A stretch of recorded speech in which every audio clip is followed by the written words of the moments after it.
And they pair jeans and they bought me. Bitch, I'm ballin' just like I'm hard away. And they kill my dog, they took his heart away. Why them niggas just take my dog away?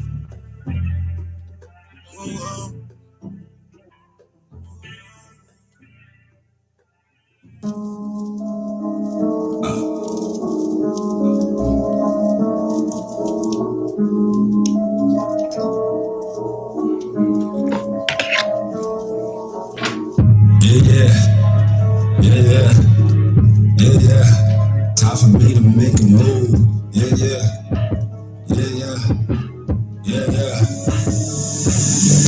See me going back inside the trap. These niggas see me whipping like a culinary dropout. I'm pretty nigga plotting on me, trying to make a move. What I'm finna do? Black out. Time for me to make a move. Black out. See us going back to back inside my trunk out. See me ballin', get me running, Jerry stack out. They talking before you go and pull your strap out. When it's moving up to blow your motherfucking back out. Back out, driving the nigga reverse. Live life like you're die. Fuck with me, you know. Gang on the homicide. Roll up to the down. Like the mother of the landslide. My mom said you was no phones. And niggas tripping from the outside. Heard them making like horses. Gas burning like live my life like the owner. Pull racks on main rock. Blue face like shit. Full head stick, that's one from. Tail teeth, another crew. One hit, another page. Black wolf, so black tie. Black mask, black rack. Type of people, still classy. Pull up in black jet. Black tip, case on the face. Black man. Black gun is black out, they get going. See me going back inside the trunk out. Niggas see me whipping like a culinary dropout. I'm pretty nigga plotting on me, trying to make a move. Good morning, Lo. What up, Eugene? Top of the morning to the gym. Black out. Time for me to make a move. Black out. Time for me to make a move. Black on like Kobe. Just hit for 24. One black tie. Just hit for 21. If it wasn't Santa, get that piece Santa. I had to build the beast. I'm coming out to chopper. Black on black my business. Black on black my bitches. Black label, black true religion. Black diamond, that's how I'm living. And all my niggas bones. We are with the business. We don't fuck with you. We heard you was a witness. They said they had a snitching. They know you was a bitch. I'm not a pussy popping. And I ain't no kid. I'm born in the churches. Mama said I'm sisters. Money to no riches. They worry about no bitches. They worry how you feeling. This how I handle business. To get a lot of mine. To put it in the missing. Got a man up on the truck. Nigga, it's a black guy. See me going back inside the trap out. Niggas see me whipping like a culinary dropout. I'm pretty nigga plotting on me, trying to make a move. What it do, OT,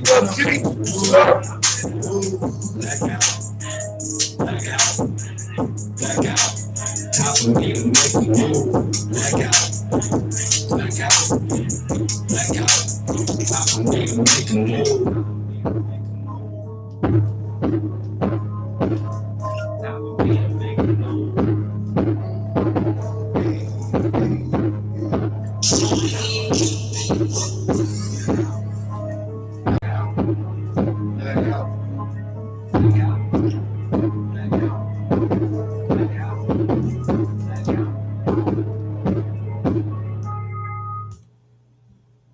True, back up in this bitch. Tito Mac, DS, Slick P, Trouble. We gonna set it off right for y'all. DS, nigga. When we can't get the shit pop like a cop. Yeah, y'all take a picture. I get the pigeon like Nas. We eat it like a rock to a can of soul to a stick. My brother keep on and keep up the city. I'm keep it up. So get boogie right. Tommy, you're winning like tough and perfect.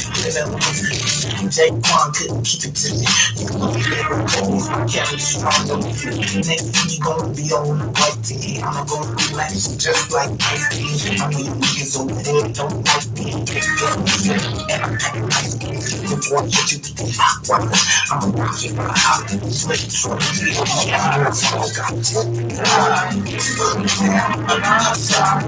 Start tripping, I want to walk. As soon as you know me, gon' have to die. Anybody trying to talk to a door.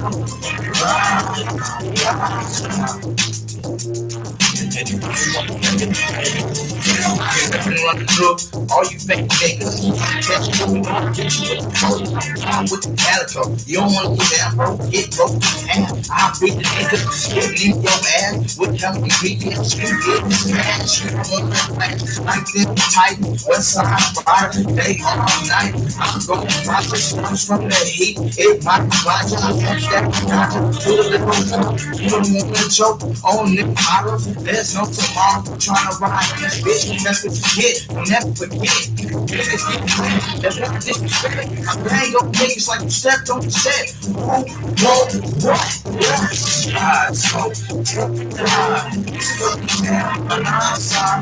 start tripping, I wanna walk. As soon as you come, you gon' have to die. Anybody trying to talk to a door.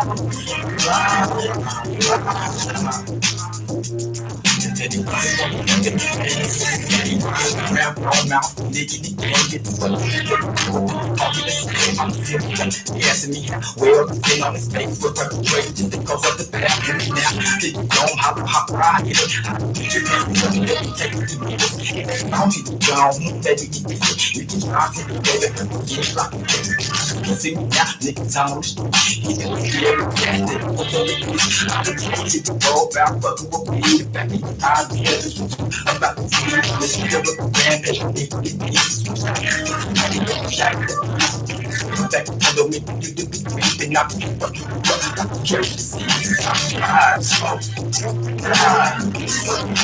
I'm outside, start tripping, I wanna walk. As soon as you know me, gon' have to die. Anybody trying to touch the door.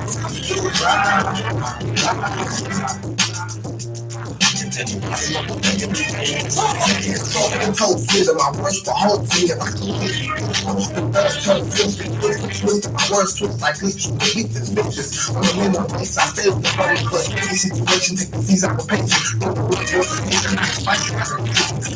Put my money back, let the piece on the basic. They'll pay for the basic, taking face on that. We try to find proof, no CD can see my work. My flesh can get rain. My mama can't shame, everybody does it. She do like, hey, you can touch it. You come closer, crazy, crazy. Not from the movie, that the work on my construction. I left my metaphor structure to the title of the pressure of construction. I'm outside, start tripping, I wanna walk. As soon as you know me, gon' have to die. Anybody trying to touch the door.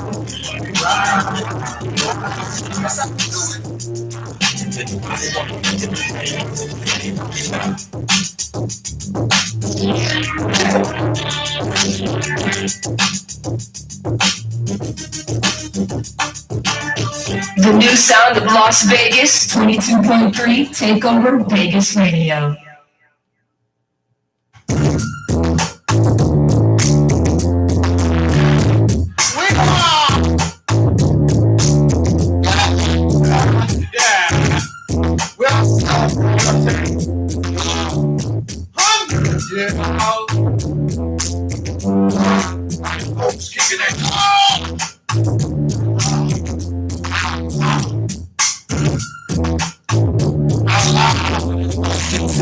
I mean, we should be closer to God. Don't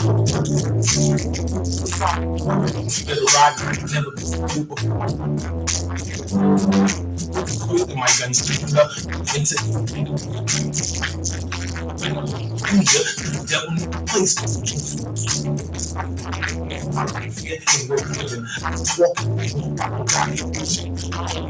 It's a secret path, only for treasure. God, please give us many. God is trying to give us the devil. Oh, night.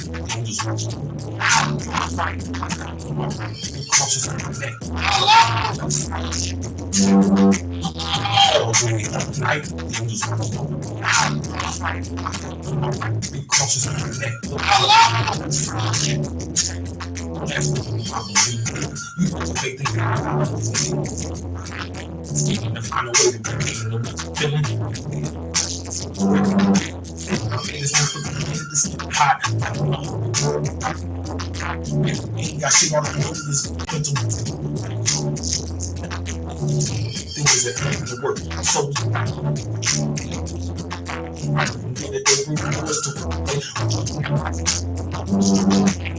lies recognize the high frame, but I can't shake night. I'm just be cautious of my neck. Night, I'm just watching over me. I fight, my gun on my right, be cautious of my neck. Mama on her knees every day, I know she pray for me. Devil on the grind every way, I know he pray for me. It's everywhere, you know my gun save me. Trying to make my mind, how real is he taking me?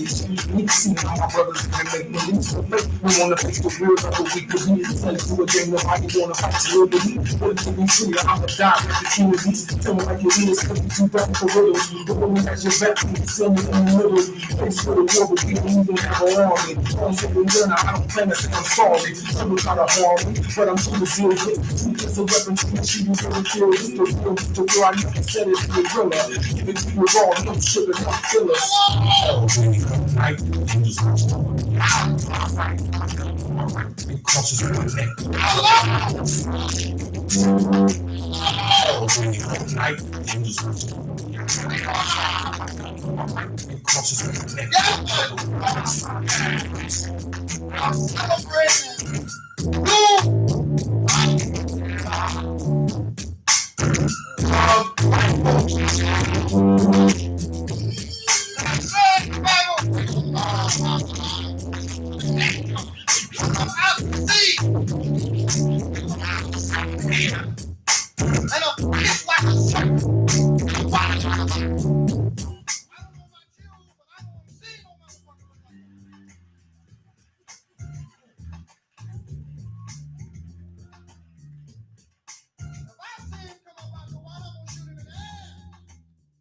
You're now plugged in on the station that has way too much fun. 22.3 Takeover Vegas Radio. Plugged in with Doodie Outlaw. It's powered by Cope Aesthetic Designs and sponsored by Troubadour Entertainment Incorporated. Happy Monday, folks. Happy Monday. It is a pleasure to be before you today. And I tell you what, ain't no guarantee I was going to get up this morning. Not because something wrong with me, not because there's something crazy going on in my life right now, but none of us are promised tomorrow. So I'm thankful for today because tomorrow ain't never promised. We want to live in today.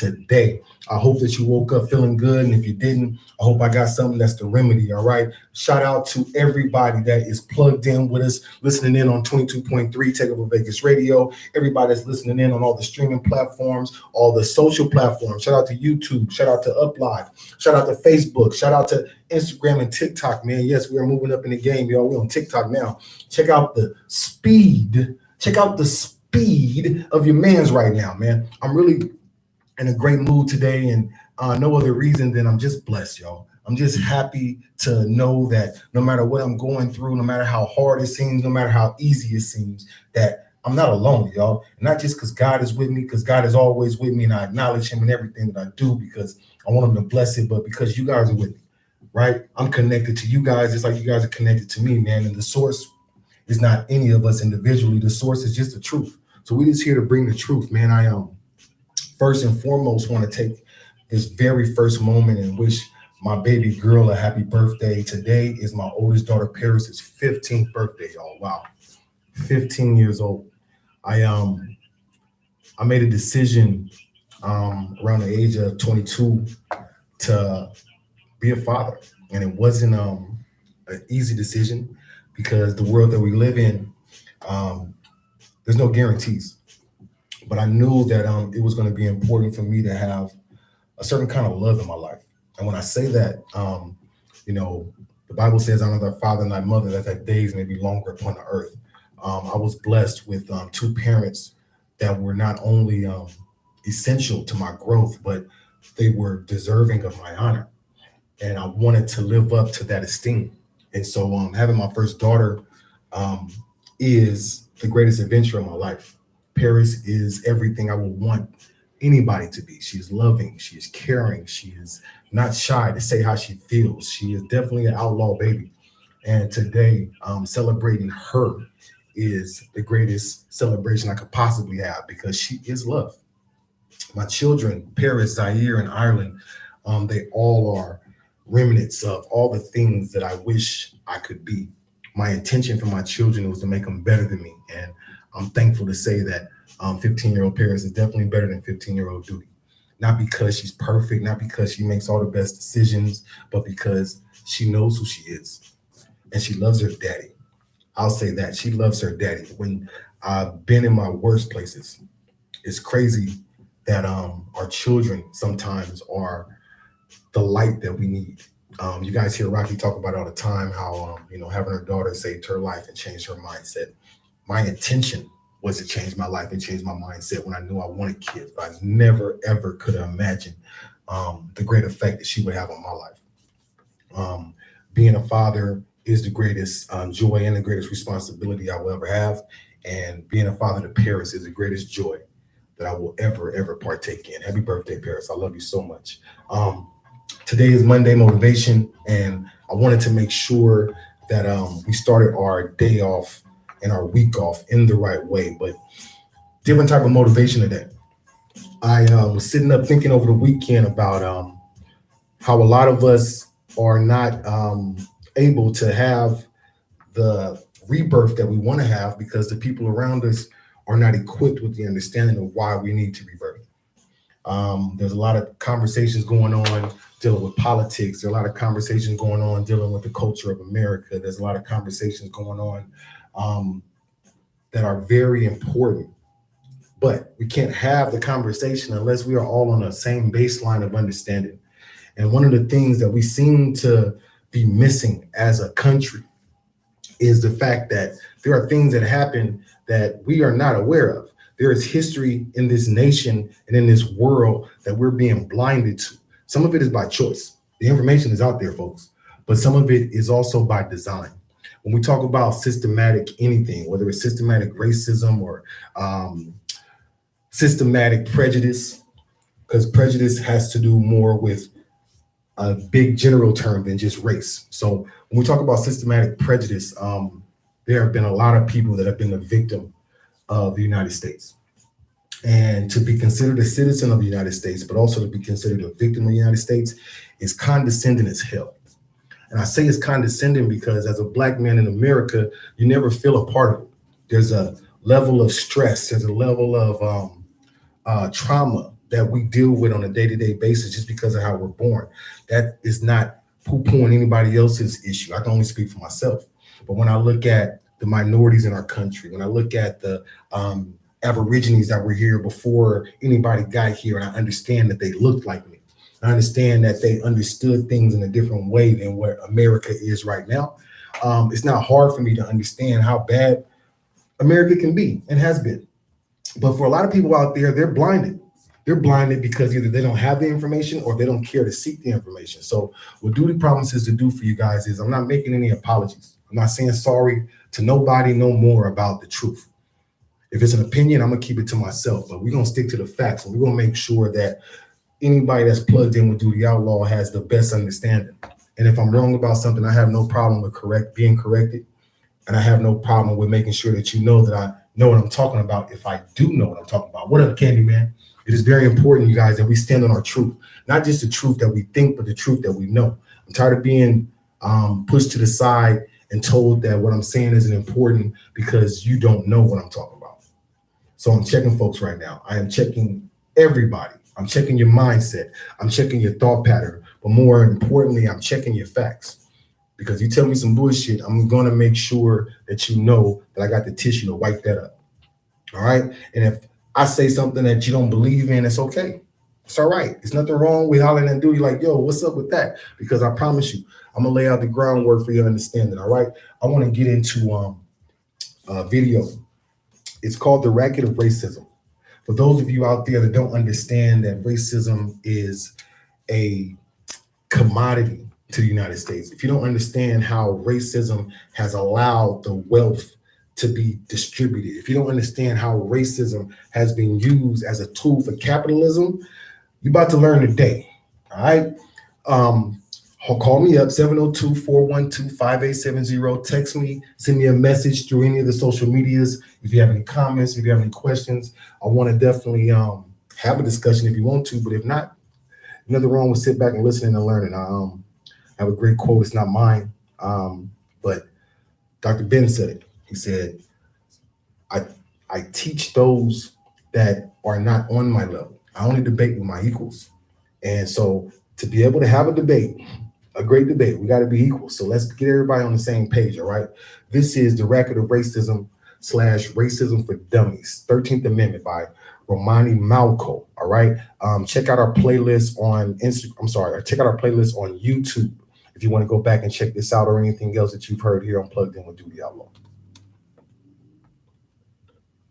1777, Vermont issues the first ban on slavery. Rich people are like, so by 1804, all of the northern states within the U.S. were in favor of abolishing slavery. Now, this doesn't mean that every person in the North was an abolitionist, and it doesn't mean that every single person in the South was an anti-abolitionist. In fact, most people in the South were like, we don't own slaves. This is more about the wealthy people in the South not wanting to abolish slavery. So the wealthy people in the South band together. We ain't abolishing nothing. They band together and decided that they would withdraw from the Union, AKA the United States of America. And in order to get more people on board with the idea of withdrawing from America, they had some pretty serious scare tactics in place. Lincoln is gonna free these damn niggers. They gonna rape your wives, kill your kids, then they gonna kill you. They're subhuman. They don't think like us. Matter of fact, they don't think. They just kill. So a lot of people in the South believed that and voted in favor of seceding from the North. But a lot of other whites in the South were like, get rid of these damn slaves so I can get me a decent job. I can't compete with no free labor. I don't want us to secede. I like being part of the United States America. You still feel that way? So the Southern USA regarded itself the Confederate and attempted to separate itself from the Union. Only thing gonna be free round here is moonshine, boy. Get the pick. And as the abolitionists of the North stood their ground, the country grew divided. The South stayed fast on keeping slavery legal. The slave population grew bigger and bigger because the Confederate or the South weren't budging. But in the same way that we had the Tea Party, which is a minority group of the Republican Party, back in those days we had Copperhead Democrats. They were a minority group of Democrats who wanted to end the Civil War. These fools were in favor of maintaining slavery, and they believed they could use slavery to save the Union. They were initially called Copperheads because of their snake-like tendencies, but with some savvy marketing, the Copperhead label became a symbol of liberty. This is why I stress branding is so important. No, seriously. So Lincoln fired some warning shots around 1862. He let the country know. He's like, if you do not side with the Union and free the slaves, I'm going to issue an executive order. Right now, Jimmy, right now. I'm going to count to 100 and do it right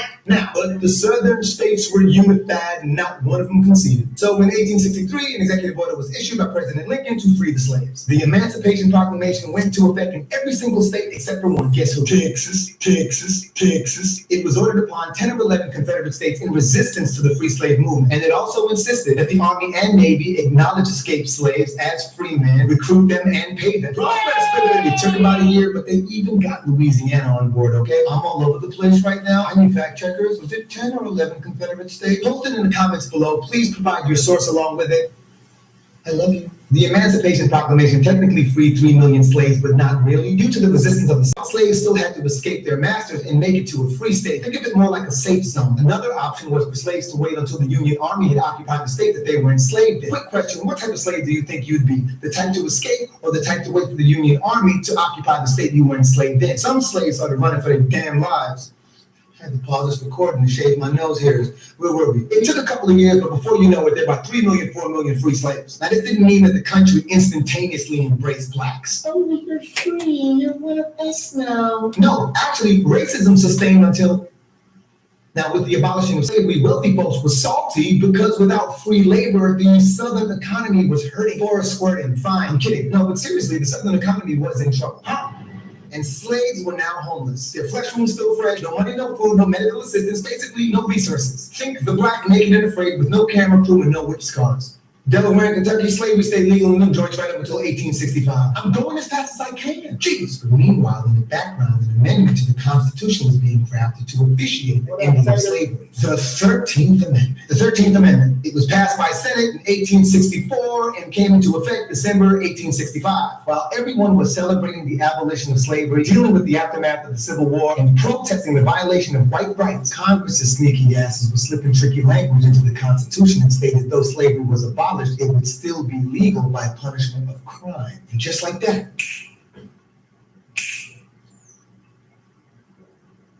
the prison population went from 95% white males to 95% black males. How did they do this? Just to be clear, while common folk were fighting against one another over the abolition of slavery or celebrating the abolition of slavery, political officials and wealthy slave owners were crafting a loophole. Like I said, some things never change. Anyway, just like that,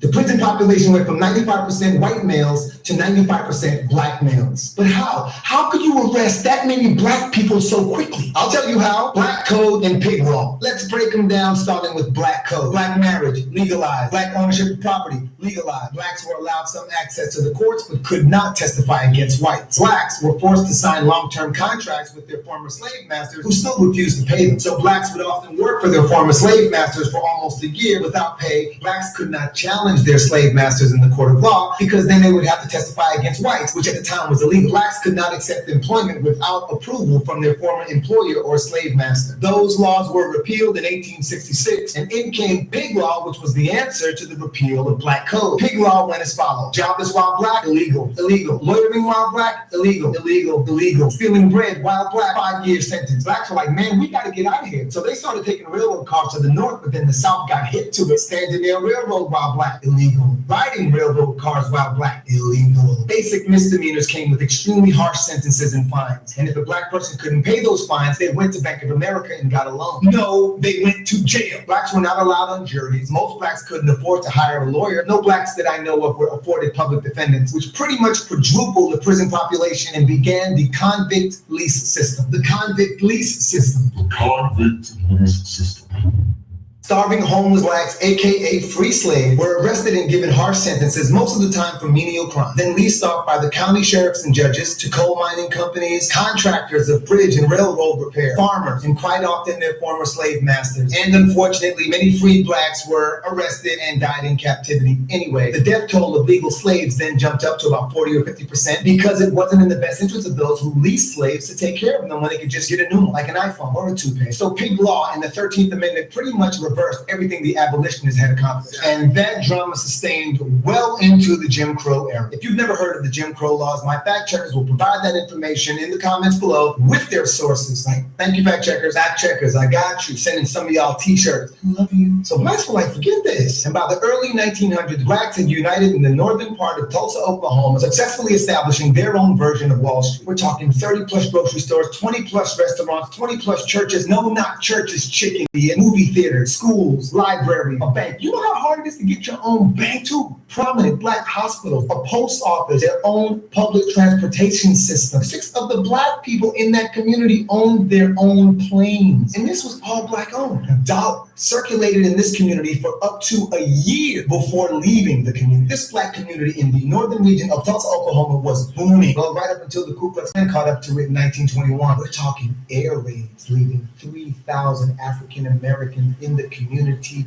dead. This was the original Oklahoma bomb. Every business, every school, every church burned to the ground. The Ku Klux Klan even burned down the community's 2 hospitals. 3,000 African Americans dead. The puzzling thing is that the Oklahoma City bombing of 1995, which left 168 dead, is recorded as the worst terrorist attack to occur on U.S. soil. 168, 3,000, 168, 3,000. I agree. All lives should matter. Apparently, these 3,000 did not. The moral to the story is selective history pisses people off. It was like every time African Americans took a step forward, hateful opposition would knock them a couple steps back. So here's what we have so far. We had all these united Americans, black, white, and everything in between, working to free the slaves, only to have freed blacks enslaved once again. A black community who worked so hard despite the opposition, built its own Wall Street, its own schools, its own educational system, its own bank massacred, bombed, burned down. Let's see what my fact checkers came up with. The Jim Crow laws were segregation laws on the state and local level put in place after the Reconstruction period of the South. You know, anti-integration, keeping blacks out of politics, white schools and white women, segregation in public transportation, restrooms, restaurants, water fountains. This is video? Why are you so stupid? So blacks started fighting to get into the white schools because without education and opportunity, life is pretty bleak. But them Jim Crow laws were like, hell no, hell no. The Jim Crow laws continued until they were overruled by the Civil Rights Act of 1964 and the Voting Rights Act of 1965. Damn, I was conceived just 2 years later. Yup, I grew up to Ivan Putski, Andre the Giant, and Jake the Snake Roberts. Y'all want to see some ugly hands? The 70s was so deep. 1971, that's right around the time Nixon declared the war on drugs. We interrupt this program to bring you a special report. So John Ehrlichman, Nixon's chief domestic advisor, did an interview with Harvard Magazine in 1994. He spoke quite openly about why he and Nixon orchestrated the war on drugs. No embellishments whatsoever. This is what he had to say. The Nixon campaign in 1968 and the Nixon White House after that had two enemies, the anti-war left and black people. You understand what I'm saying? We knew we couldn't make it illegal to be either against the war or black, but by getting the public to associate the hippies with marijuana and blacks with heroin, and then criminalizing both heavily, we could disrupt those communities. We could arrest their leaders, raid their homes, break up their meetings, and vilify them night after night on the evening news. Did we know we were lying about the drugs? Of course we did. And there you have it, straight from one of the creators of the war on drugs. I don't know, man. It sounds like people got different definitions for democracy. Whoa, wait a minute. You're saying that the war on drugs was actually a war on hippies and blacks. Why would the news lie about that? Doesn't make any sense. That's just a conspiracy theory. This is America. Fact checkers, please. Wait a minute, fact checkers. If you want to win one of these beautiful t-shirts, just go to prisonlogic.com and post your facts there. Now, where was I? The war on hippies and blacks continues to this very day. You think Nelson Rockefeller, then governor of New York, got in on it too? He was like, give them life without parole, even if they were juvenile, with no chance of repeal. And that's how the mandatory drug possession charge became a minimum sentence of 15 years. You better get that money, get that money, get that money, get that money, get that money, get that money, get that money. Before you know it, the whole country was on the bandwagon. Remember how I was talking about the convict lease system? Well, it was so profitable, it began to revive economies across the country, and every state wanted in. Big money prisons were gaining major influence on Capitol Hill. They began paying politicians to push for harsher laws and longer sentences, longer sentences. You better get that money, get that money, get that money, get that money. Here we were in the 1970s, and blacks, who had only made up 13% of the U.S. population, made up 41% of the prison population. Get that money. Put it like this: 1 out of every 4 black men went to jail. So while blacks and whites fought side by side to help blacks gain the right to vote, 1 in 4 black men were being incarcerated and revoked of their right to vote. Get it? Then came the 80s, the Reagan era. And this mug had the nerve to declare war on drugs. Talk about history repeating itself. Good Lord. So this go round, the Reagan administration labels the Sandinistas of the Nicaraguan government a socialist government that must be overthrown for democracy. To do so, the Reagan administration provided financial aid to the Contras, who were in opposition of the Sandinistas. But once the U.S. discovered that the Contras were also using drug money to fund their rebellion, U.S. Congress was like, and they cut off all funds to the Contras. Then Lieutenant Colonel Oliver North, or whatever his rank is, comes up with what he labels a neat idea. He was like, we don't need Congress. We can sell guns to Iran. Take that money and give it to the country. Congress ain't got to know nothing. That's not going to be enough. So we got his boy, Oscar Danilo Blandon from Nicaragua. Oscar had drugs wholesale and a connect in California named Freeway Rick Ross. Lieutenant Colonel Oliver North proceeds with this plan. We gonna act like we don't know. Let my boy Oscar bring his drugs into the USA.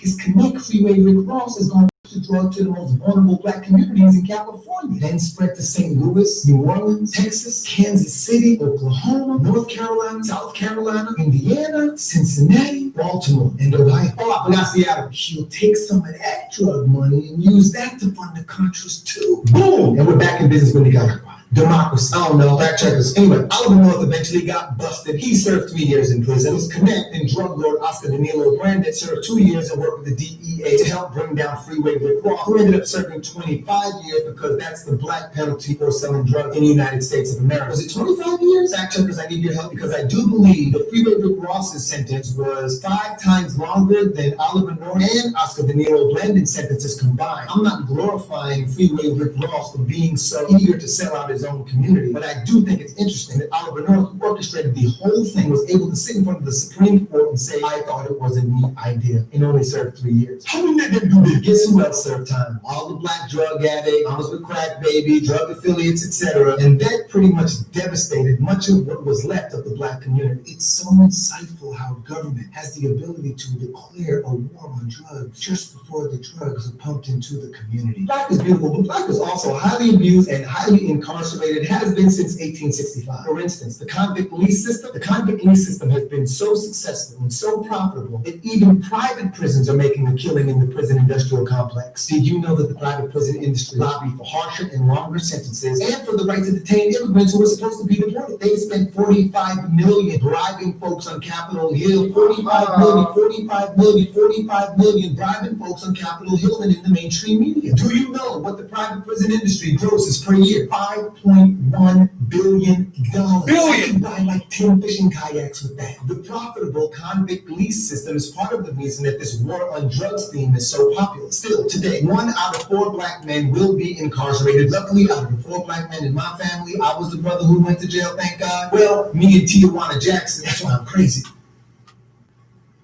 Speaking of history repeating itself, I can't forget Bill Clinton's war on drugs. He signed the 1994 crime bill, didn't he? And his wife coined the term super predator, which basically means these damn niggers, super predator. They gonna rape your wife, super predator. Kill your kids, and they gonna kill you, super predator. They're subhuman, super predator. They don't think like us, super predator. Matter of fact, they don't think, which really helped beef up the prison population and the convict lease system. You know what? History ain't nothing but a one-trick pony. With all the opposition I've just mentioned, we have still managed to produce some of the world's top artists, some of the world's top entrepreneurs, some of the world's top athletes, a black president. How do y'all forget Kanye? Some of the world's top fashionistas. Y'all know what we need, right? Modern day abolitionists. Look at it like this. The more you buy into the concept that putting nonviolent people in jail for extreme amounts of time is a good idea, the more jobs you lose to the convict lease system.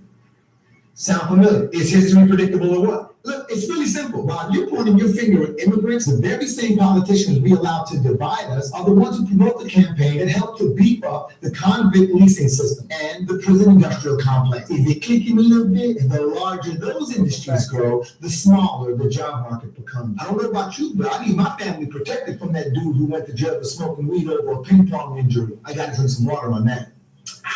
Really, it's the same trick over and over. Kick them out, arrest them, and make us feel safe. Here's another way to look at it. Now, I'm not being sarcastic. Actually, I am being sarcastic. The safer politicians claim they will make you feel, the less livelihood you have, the less job opportunities you have, the less of a future your children have. But hey, keep them fox motors off the streets. History repeating itself. History is starting to look like a Ferris wheel. You should be assembling military uniforms. You should be building furniture for high-rise office buildings. You should be farming tilapia. You should be assembling headphones for the leading manufacturers. You should be molding dentures for dentists across the country. You should be upholstering chairs for furniture manufacturers. You should be transcribing textbooks into Braille. You should be producing frozen food for the leading fast food chain. You should be answering the phones at these call centers. You should be providing telecommunication services to America's leading cellular companies. You should be selling lingerie for America's most adored lingerie outlets. You should be selling those made in the USA tags onto garments. You should be taking reservations for America's top airlines and not for 26 cents an hour either. Oh yeah, that's what non-violent criminals get paid in prison. Yeah, that's right, 16 to 26 cents, when you should be doing those same jobs for $16 to $26. So you see how it works, right? The convict lease system, the private prison industry invests as much money as it does in media because it needs you to buy into the narrative that the unjust incarceration of blacks who were given sentences up to 5 times longer than white offenders for the exact same crime is justified. You get what I'm saying? And the more you buy into it, the more you lose your job to non-violent offenders. And remember, this has been going on since 1865.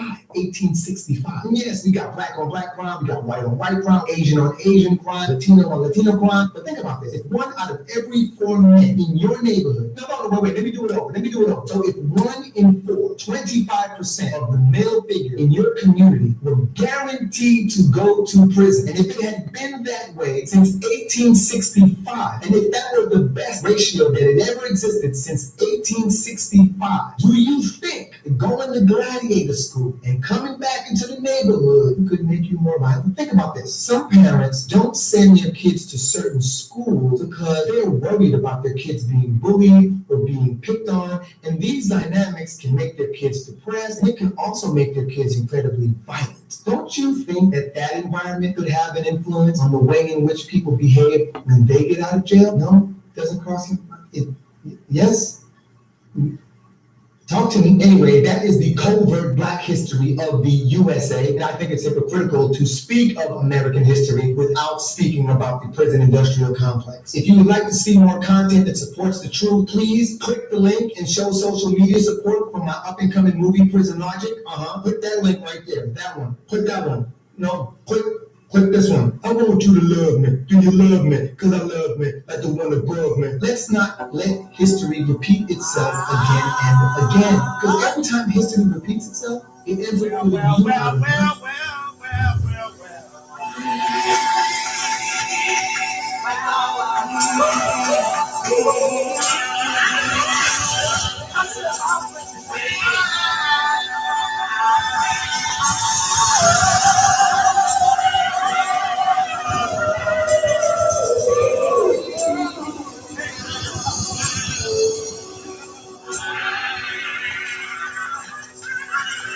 was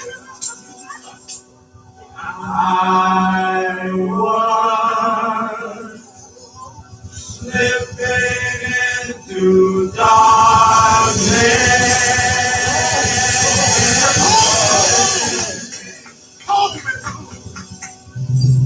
when they took my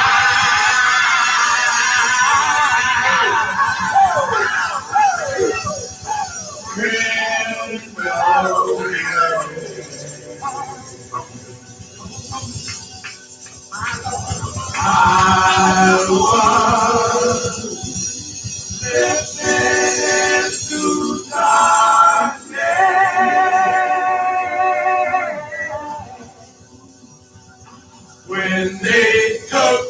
when they took my breath away. You know he loves to drink the whiskey.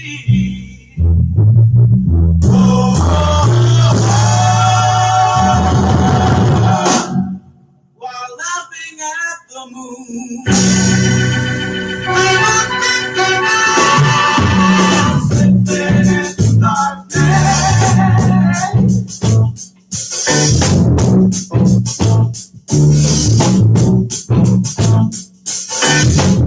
Take my mind beyond the trees.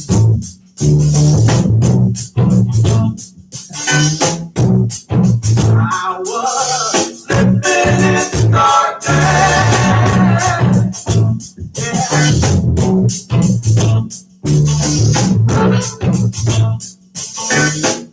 Take my mind beyond the trees.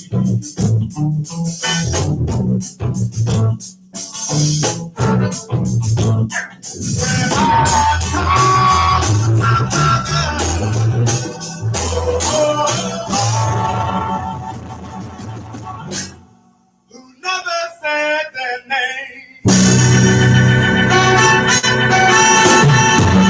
Slipping into darkness.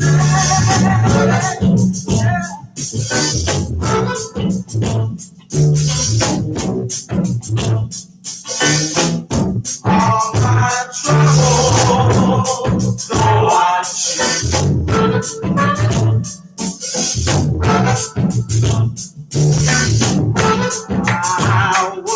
I was slipping into darkness.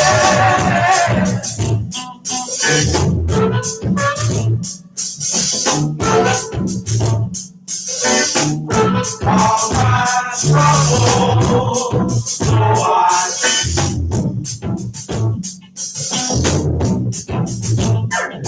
got a wife and a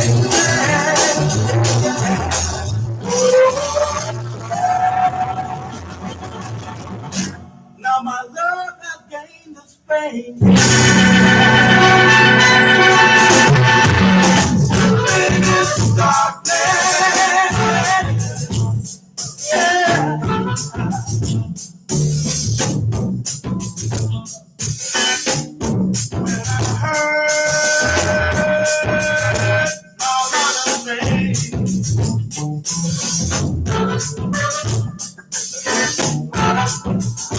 Pretty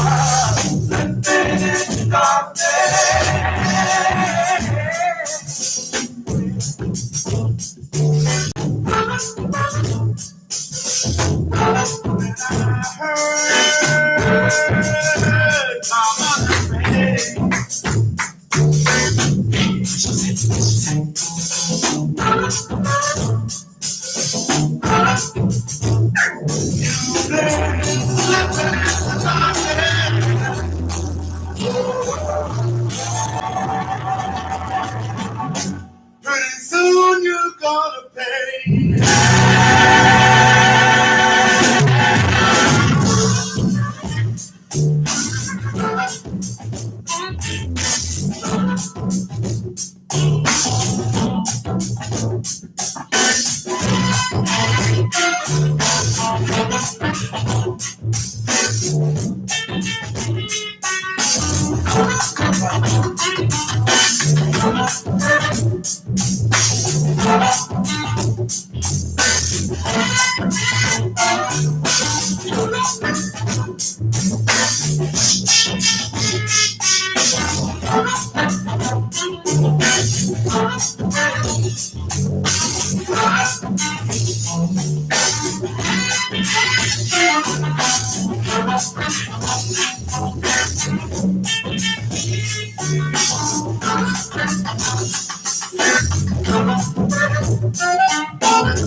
What up, Big Mike?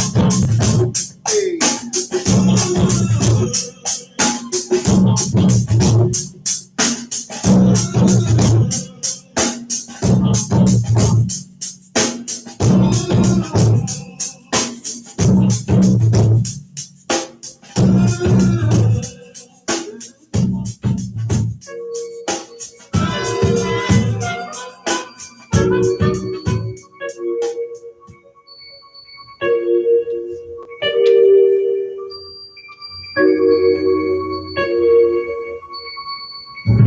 Will we be paid for the work we've done?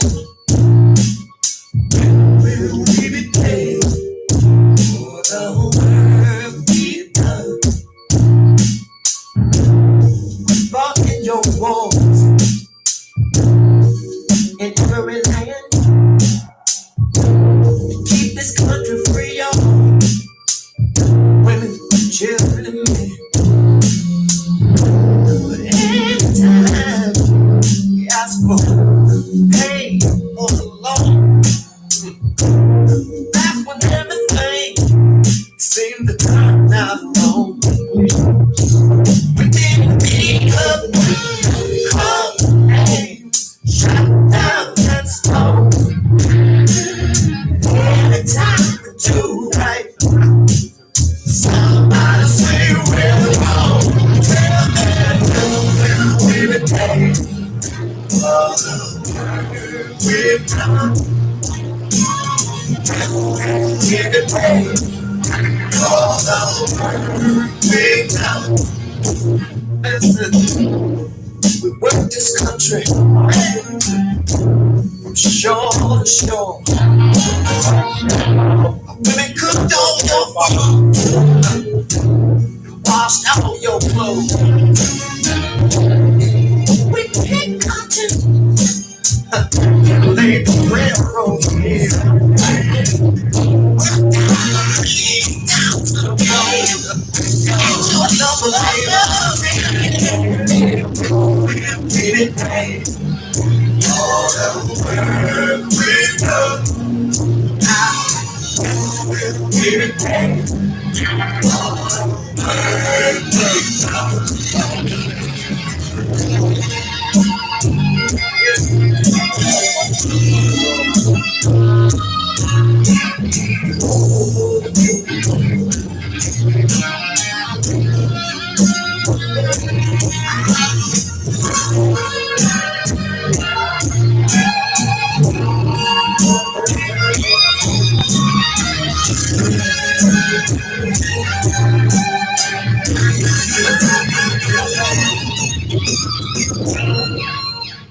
we ever be proud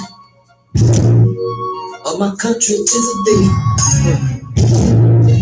Will we ever sing out loud to that ability? When will we be paid what we've done? The place right.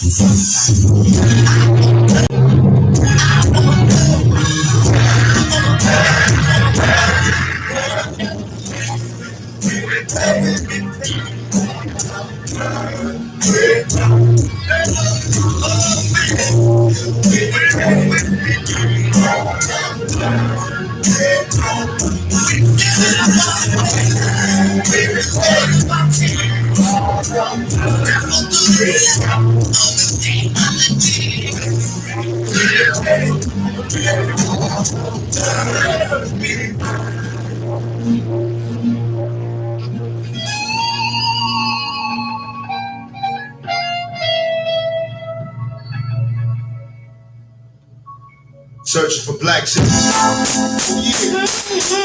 Rich rules and shit, you know what I mean? That brings it up.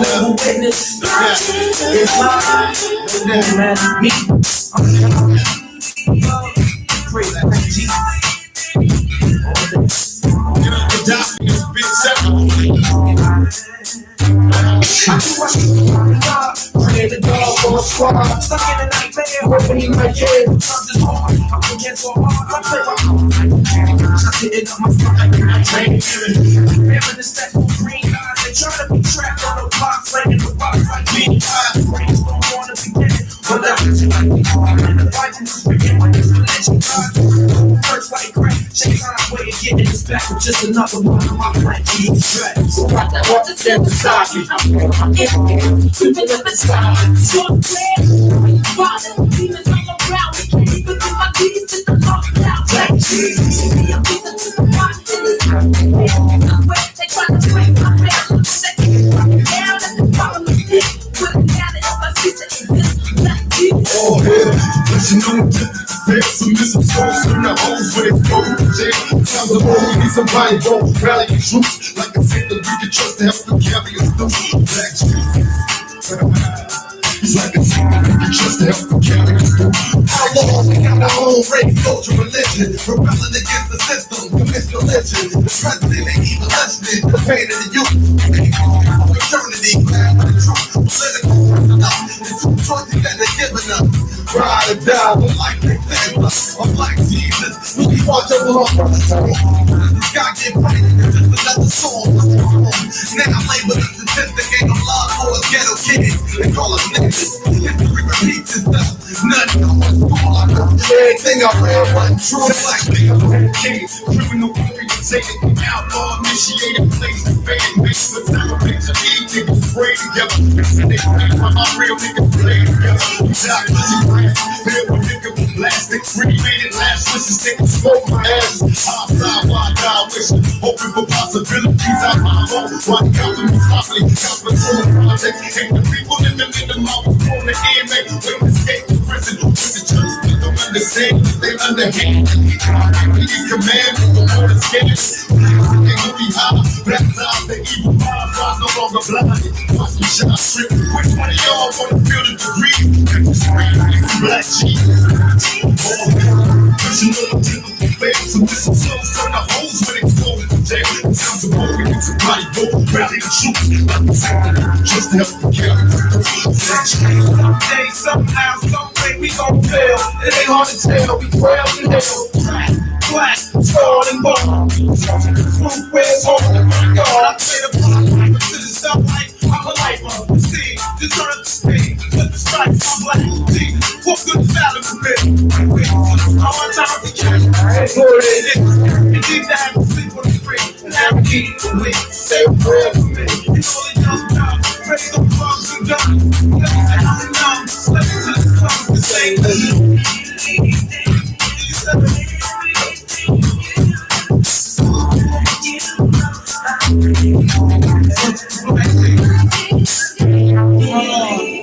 It's hard.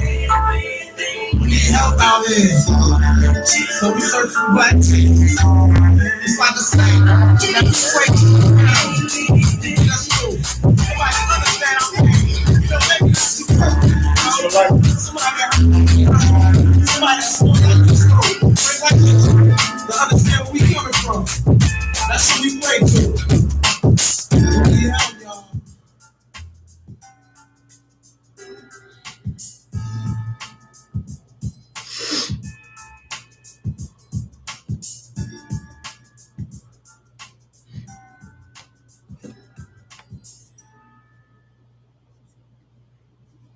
This Sin City living got me wishing I was closer to God.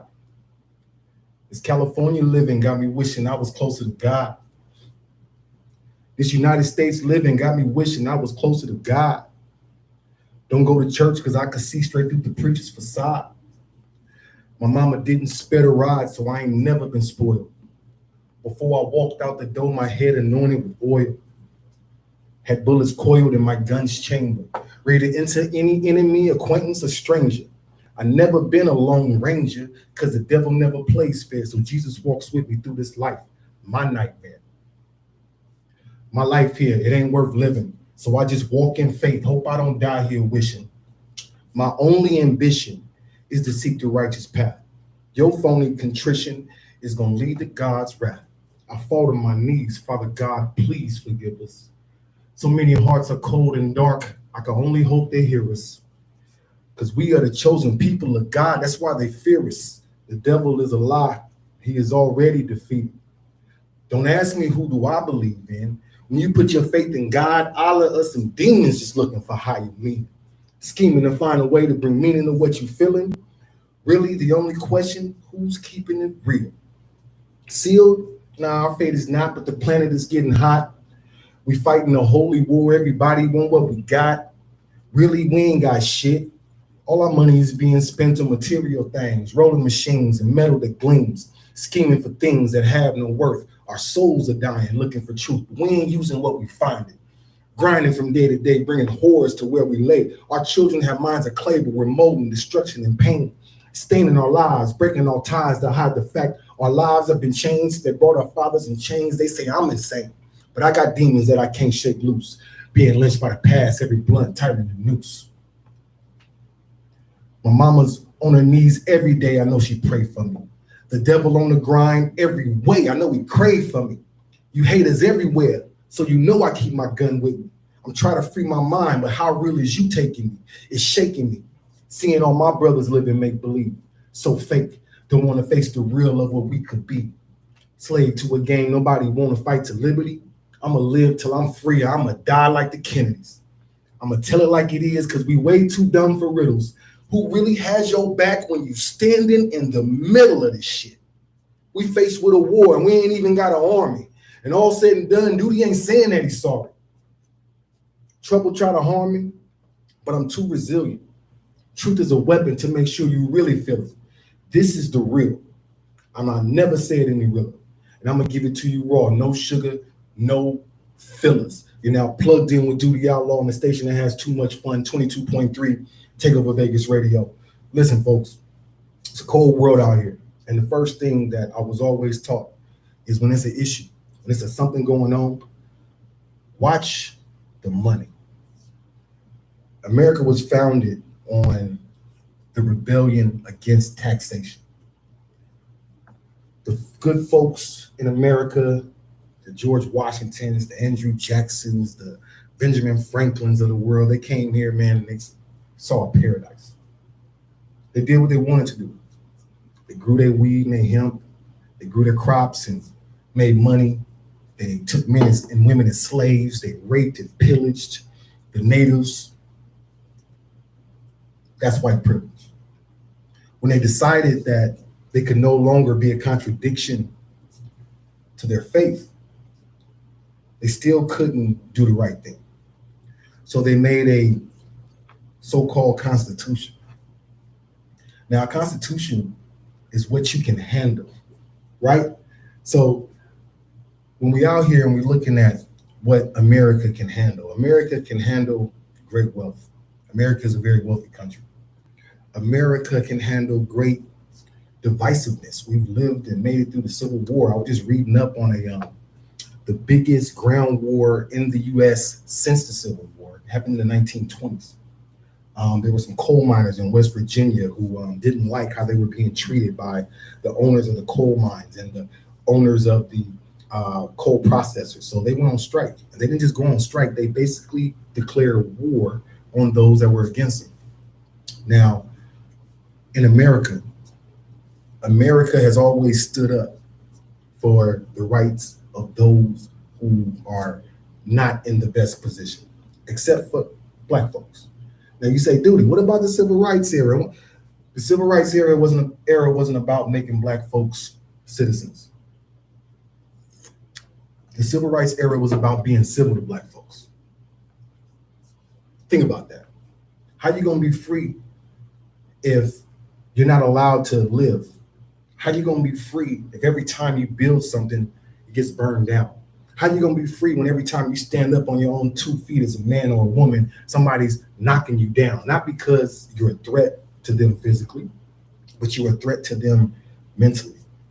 When they see us, when they see the minorities of this country, they are expecting an uprising. Why? Because that's what they would do. Think about it, y'all. We're in America, land of the free, home of the brave. But before you can be free, you gotta be brave. Now, the good Dr. Martin Luther King Jr., he had a philosophy about nonviolence.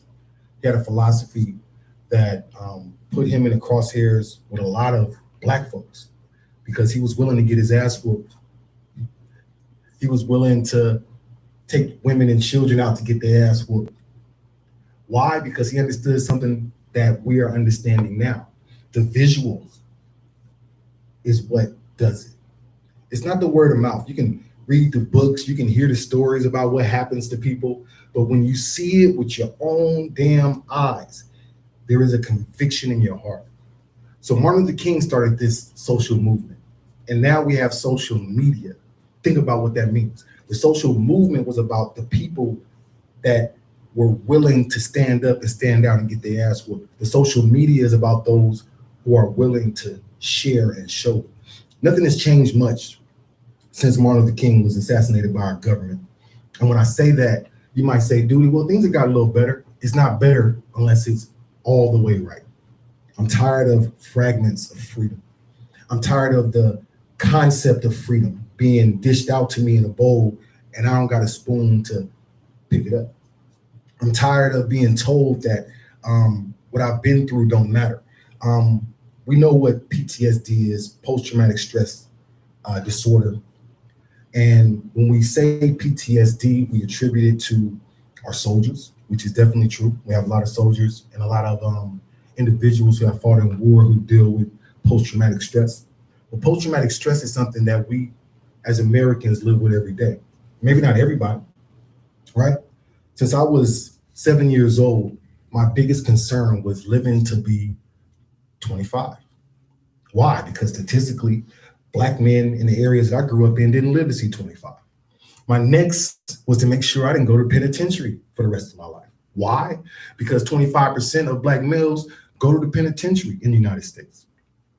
Now think about that. At 7 years old, I was able to recognize that I had a fight in front of me. Not because somebody told me, but because I could see it. At 7 years old, I recognized that just me being able to see a certain age was an accomplishment.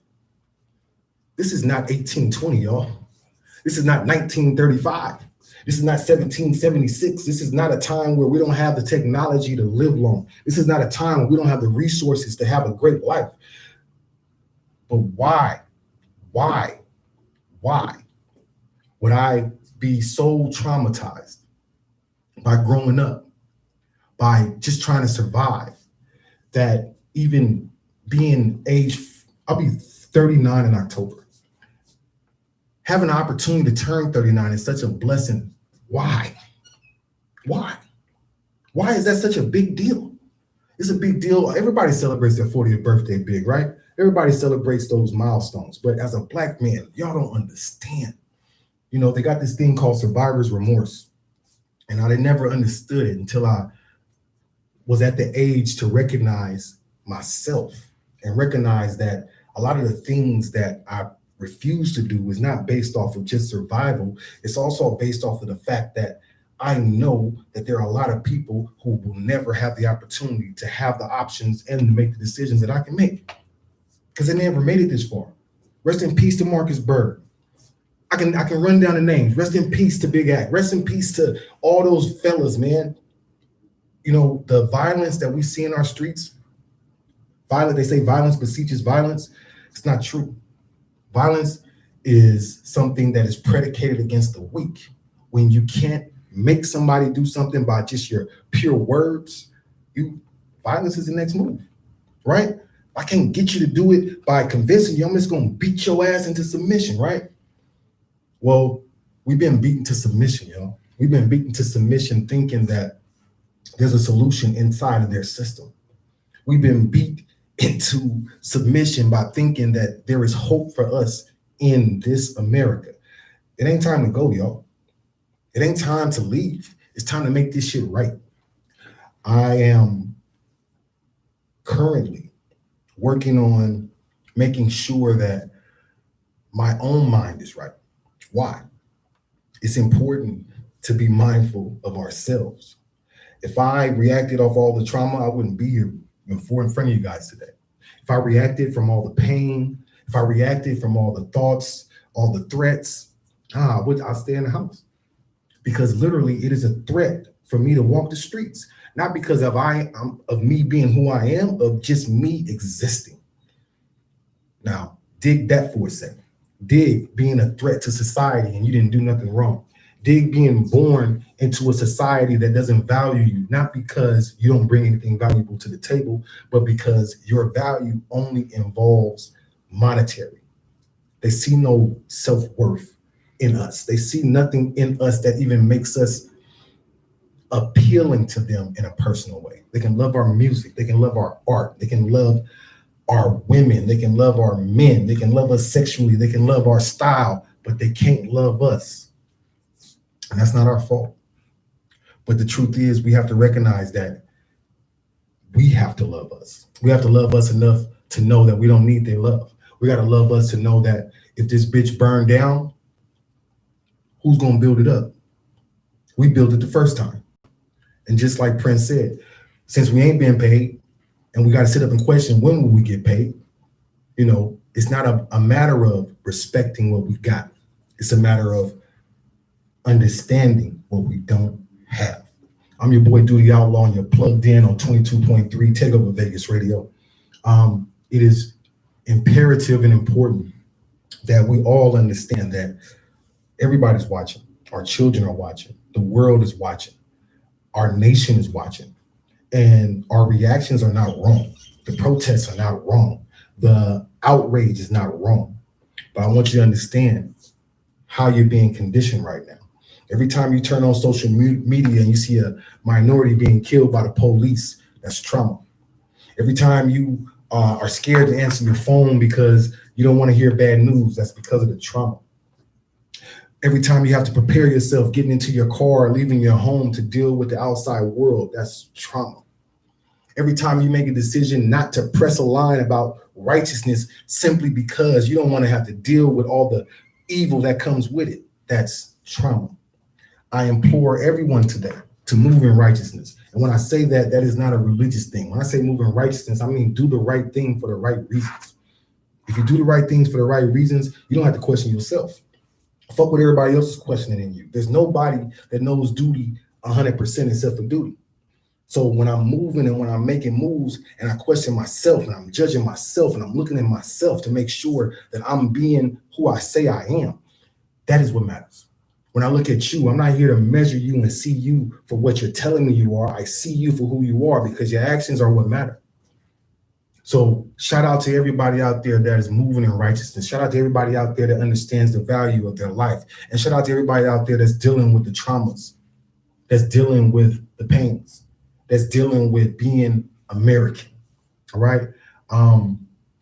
Going into November, I will continue to make sure that I'm speaking my truth. And one of those truths is just simply this: until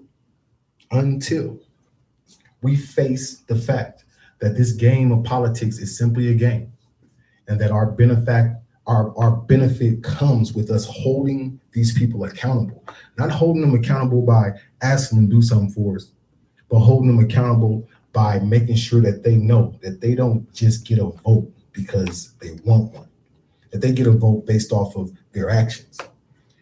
When I think of our presidents, all of them in my lifetime, whether it's Reagan, either the Bushes, Clinton, and now President Trump, including Obama as well. Let me not leave him out. All of them have failed. All of them have failed me personally. And when I say that, I want you guys to understand this is not just a rhetorical feeling. This is reality, all right? You start with Reagan, who ushered in the crack era.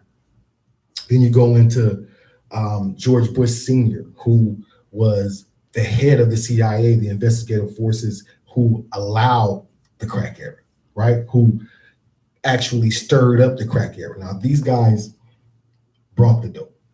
Then you got Clinton, who, if you do your homework, you'll understand as the governor of Arkansas, a lot of that dope came through Arkansas. Then you look at his wife. Then you fast forward a little bit. We don't even talk about George Bush Jr. We know he was a dickhead. But let's talk about Obama, right? Our first Black president. You guys, I want you to think to something. Now, when we're talking about the prison industry and how this is so important to many people because of how much money is involved. Now, right before President Obama got out of office, he made a very monumental move. He made it illegal for U.S. citizens to be held in private prisons. Basically, he set a standard that nobody that is an American citizen will be held in a private prison. Why? Because private prisons are there for profit, meaning that they cut corners for profit, meaning that the law doesn't matter to them. It only matters that they profit off of those who they have incarcerated. Now, there are many ways to profit off of that. And so instead of trying to reform the system, Obama pulled us out of the system. Now, you would say, that's a great job, Obama. Not so much. What happened was private prisons weren't going to just close.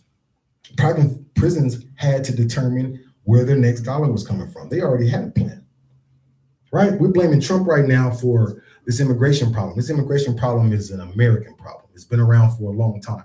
Who do you guys think are filling up those prisons? Who do you guys think are sitting in these private prisons right now? They're immigrants. They're women, children, and men with no rights. There are people being held in cages right now with no rights. There are people being held in private prisons right now with no trial coming. They're not going to go before a magistrate or a judge. They're not going to have opportunity to take their ass back home. They stuck. Now think about that for a second. Think about what you go through on a day-to-day basis. Think about what we've been through as a nation on a day-to-day basis. Now think about what we're doing to these people. Your tax dollars is paying for that shit. So yes, I don't care if you agree with it or not. You're a part of it. Every bomb that's dropped in Baghdad, every person around this globe that has been traumatized by America, including us, we pay for our own trauma. What we're doing to these people in these private prisons right now is not just despicable, it is American as apple pie. This is what we do to people. And instead of being a part of that, instead of participating in the unrighteous acts of this country, somebody got to stand up. When John F. Kennedy was killed, I really believe in my heart that was the last coup. That was the last real president that we had, y'all. JFK. And I'm not saying JFK was a perfect man, not at all. But JFK was willing to stand for something that other people were not. Righteousness.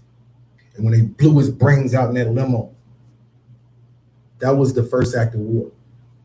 That was the first act of internal war where men decided, you know what? We don't want a free country. We don't want liberty and justice for all. We want this money. So what are you going to do today? Are you going to use your vote to allow this capitalistic, murderous, destructive system to continue? Or are you going to take a stand and be aware of what your country represents? Because your country represents you. I'm Doodie Outlaw, and you're plugged in on 22.3 Takeover Vegas Radio. Plugged in with Doodie Outlaw. It's powered by Copacetic Designs. Please make sure that you check out our Etsy shop and plug in with your plugged in gear. Get you a plugged in mug, get you a plugged in t-shirt. We got some hoodies coming out soon, some crew neck sweaters. Check out our Gravity Click gear as well as our Rocket Relays gear. But more importantly, check out the Join the Movement gear. This movement is not about getting money. This movement is not about being famous. This movement is about bringing change, and bringing change by speaking the truth. I came to Vegas 19 years ago to change my life, to have a life. And that plan hasn't changed. The stages of that plan, though, if y'all only knew how I got to where I am. I'm so thankful for this opportunity, but I tell y'all, we're not done yet. Shout out to everybody that not only supports Plugged In with Doodie Outlaw, but that goes out of their way to make sure that I'm well. As a man, as a human, I recognize my fragility. And I know that, like I said, tomorrow's not promised. So it's very important that we take advantage of today. Shout out to my mentors. Shout out to my mother. Shout out to my brothers and sisters. Shout out to my Girl J fam. Shout out to my children. And shout out to my friends and my brothers who I've adopted as my own, even though we're not blood related, for making sure that Doodie can be Doodie. My boy Rampage, one of my closest friends, he told me something a couple weeks ago, and it stuck with me, and it's going to continue to stick with me. And what he told me was, he said, Doodie, you always been Doodie. He said, when you was walking up and down Central in that bright ass yellow Kobe jersey and them bright ass yellow space boots, it's the same Doodie you are today. Not saying you haven't changed, not saying you haven't grown or matured, but that authenticity is what makes you you. And I had to remind myself that being Doodie is all I ever wanted to be. I never wanted to be nobody else. I never looked to nobody else to be a hero to me. I never looked to nobody else to try to mimic them. I just wanted to be Doodie. And I'm going to continue to be Doodie, but I need y'all to bear with me because there's some things inside of Doodie that maybe you might be scared to see. There might be some things inside of Doodie that maybe you ain't ready to hear. But I need y'all to know anything that comes from Doodie is all in love. And if it ain't in love, I'm going to leave it alone, all right? I'm going to get into some music before I get into this next video. But if you have any requests, if you have anything that you want to say to Mr. Doodie Outlaw, please plug in with me. You can call us up 702-412-5870. And also you can hit us up through social media, all right? Don't be shy, plug in and say hi. We appreciate everybody. We'll play this song by Game, No Smoke, featuring Miguel and Travis Barker. And then I'm going to get into the symptoms of inferiority complex, all right? It's your boy Doodie Outlaw, and you're now plugged in on 22.3, Take Over Vegas Radio.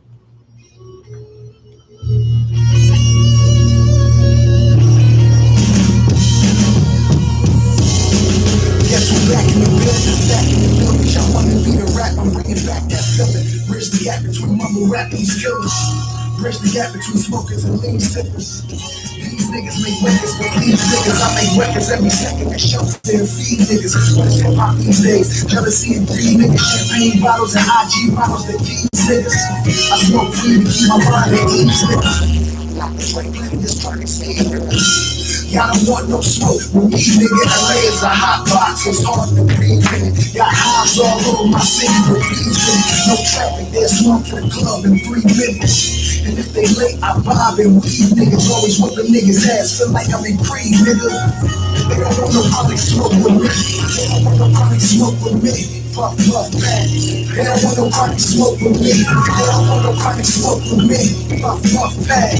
They don't want no chronic smoke with me. They don't want no chronic smoke with me. Better pass now. They don't want no chronic smoke with me. I'm better off trying to smoke with me. They don't want no smoke with me. They don't want no smoke with me. My love. They don't want no smoke with me. They don't want no smoke with me. My darling, darling. My doctor really grabbed me into mystery. I learned my lesson now. I can take the heart no matter the type of fashion. But I was vested in my legacy. I could get shot like Pac and I felt like I was the next king. Had to kick the door down, still didn't want to let me in. Tell him it's game. These hoes call me ESPN. The Nipsey and Kendrick tour, I had to set the plan. Before that, you remember the condition the West was in. Sitting in record players, these words be protection. But I'm telling you how to chill. God gave you a second chance. Even though I respect my feelings, don't move without the second hand. And none of y'all niggas don't really want no smoke, not even second hand. I'm from LA, leaving bitches packing extra friend. And we make little niggas like Soulja Boy sneak our weapons in. Effing ends, better drop money with effing friends. This kind of smoke and make red, I wanna stand next to method. They don't want no chronic smoke with me. They don't want no chronic smoke with me. Puff, puff, pack. They don't want nobody smoke with me. They don't want nobody smoke with me. Puff, puff, pack. They don't want nobody smoke with me. They don't want nobody smoke with me. Better pass on. They don't want nobody smoke with me.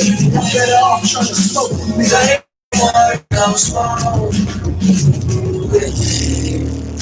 They don't want no smoke with me, my God.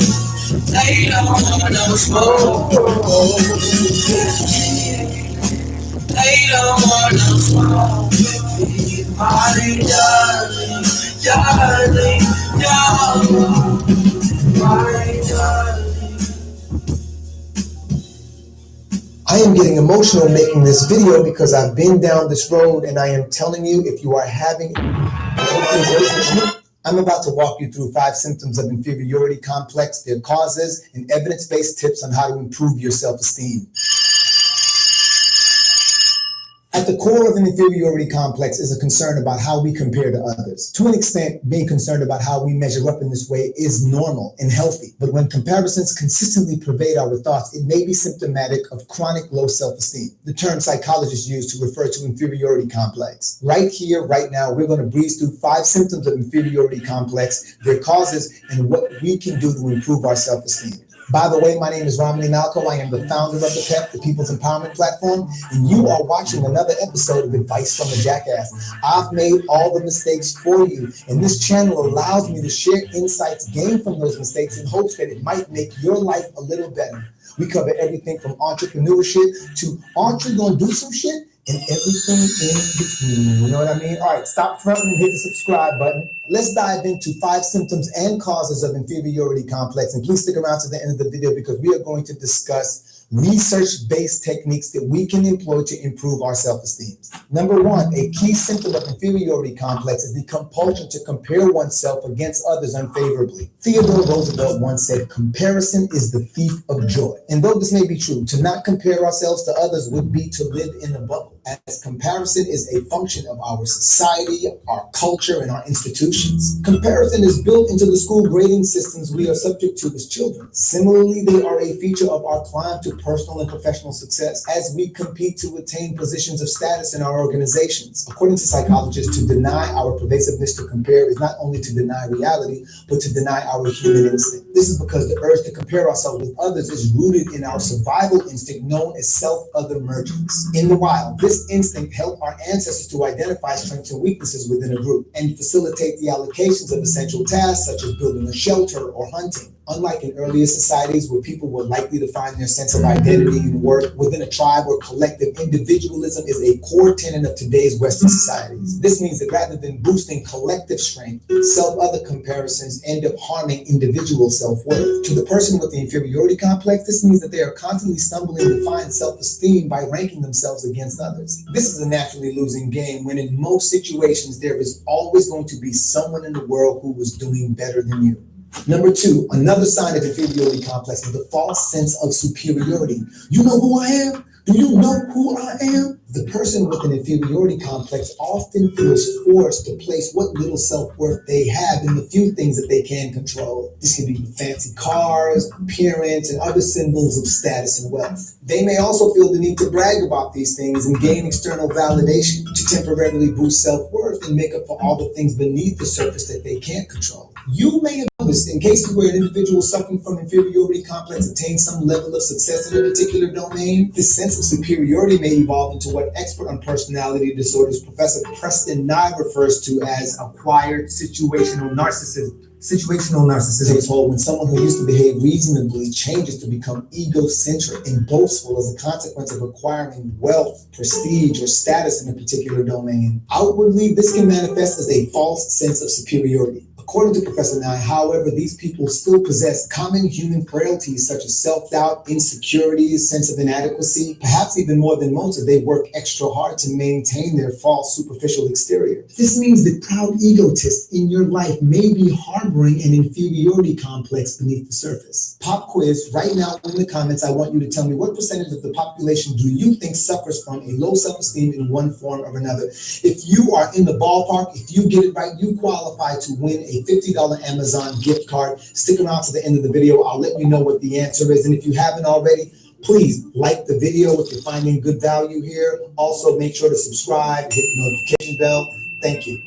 Number 3, another key symptom of inferiority complex is extreme sensitivity to criticism. Those who struggle with inferiority complex struggle to separate their output, for example, their performance, with their self-worth. As a result, upon receiving criticism, even if it's meant to be constructive for their work, those suffering from an inferiority complex are going to feel extremely wounded. You know people like this, and usually the source of sensitivity can be pinned down to their upbringing, their childhood, their relationship to their parents. Early caregivers can have an enormous impact on whether an inferiority complex is exasperated or softened. According to Dr. James Maddox, psychologist and author of the book Subjective Well-Being and Life Satisfaction, a child with a highly critical parent who is always saying things like, "You're a klutz, you're a hardhead, you never do anything right," may internalize those admonishments so completely that they will take them well into their adulthood, making them highly sensitive to criticism. Even less overt but equally damaging is when a parent's expression of love or pride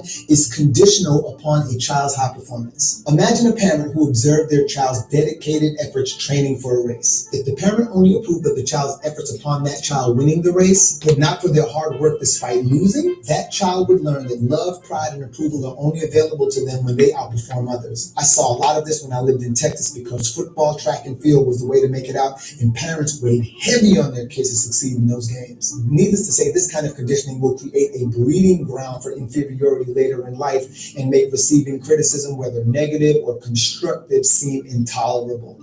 Number 4, another symptom of inferiority complex is cycles of procrastination and perfectionism. I have suffered with this for at least 2 decades. One study in the Journal of Personality and Individual Differences found that dysfunctional procrastination behaviors can be predicted by low self-esteem. This is because someone with a low self-esteem, suffering from inferiority complex, view their own value as being solely dictated by their ability to perform tasks better than others. Therefore, by avoiding task completion through procrastination, their self-esteem is never tested or wounded. Once the person with inferiority complex does eventually commence a task, they will attempt to mold themselves and the task that they are taking on into this impossible idealized standard. Because the person with inferiority complex compulsively compares themselves unfavorably to others, they will usually set their standards of performance against the highest performing person they can find. Often, this will be an expert whose performance they can't match realistically, yet they will try, even if it means compulsively pursuing perfection to no end. Like before, this compulsion for perfection usually establishes its roots in early interaction with parental figures.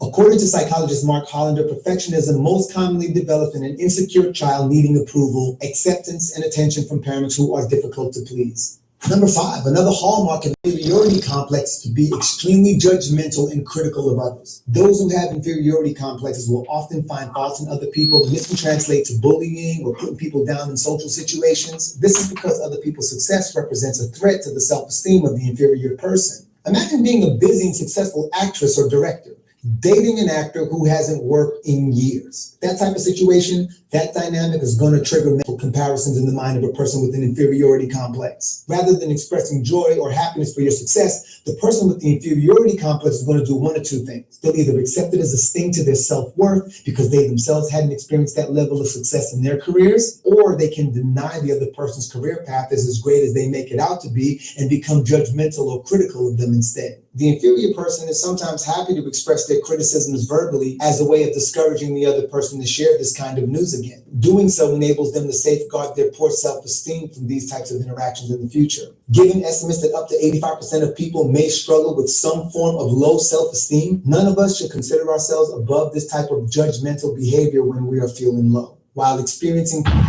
Did you catch that? Given estimates that up to 85% of people may struggle with some form of low self-esteem. If your answer to my pop quiz was 85%, you qualify to win a $50 Amazon gift card. I will announce the winner in my next video. Here are a couple tips recommended by psychologists to help us refine our self-esteems and overcoming an inferiority complex. And by the way, if you haven't already, now would be a great time to hit the subscribe button and the notification bell.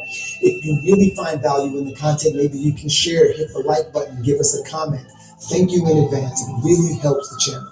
First, many interventions to address inferiority complex target low self-esteem by using cognitive behavioral therapy techniques. This can include fixing negative self-talk. For instance, non-judgmentally observing your inner critic and questioning criticisms about yourself when they arise. This reminds me of something I used to do called thought inventory, where I'd be mindful of my negative thoughts versus my positive thoughts throughout the day. Therapists say it can also be helpful to practice self-compassion, such as reminding yourself that making mistakes and being imperfect is human nature.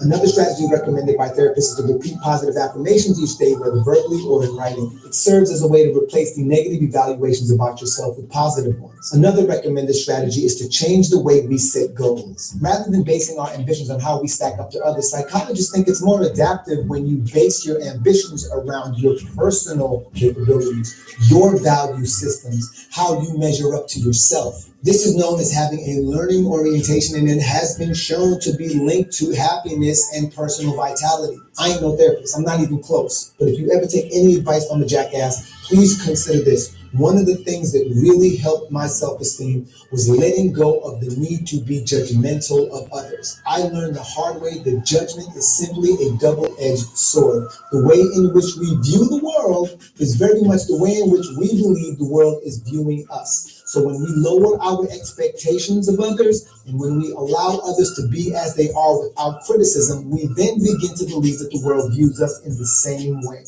Look, if you think you may be suffering from an inferiority complex, remember to keep an eye out on how the ego and comparison show up in your social interactions. Rather than looking outside of yourself when setting goals, think about what you are capable of and what is going to make you genuinely happy without the influence of others. Being in my industry, you learn quickly that you cannot let society set the standards for your personal happiness. I am getting emotional making this video because I've been down this road, and I am telling you, if you are having a real difficult time dealing with your self-esteem, if you are suffering from an inferiority complex, professional help is a great way to go. It can really help give you insights to these beliefs that we often have that really have nothing to do with us. It's just a conditioning that came through our childhood and environments that we were raised in. My name is Romany Malco. I am the founder of the PEP, and this concludes another episode of Advice from a Jackass.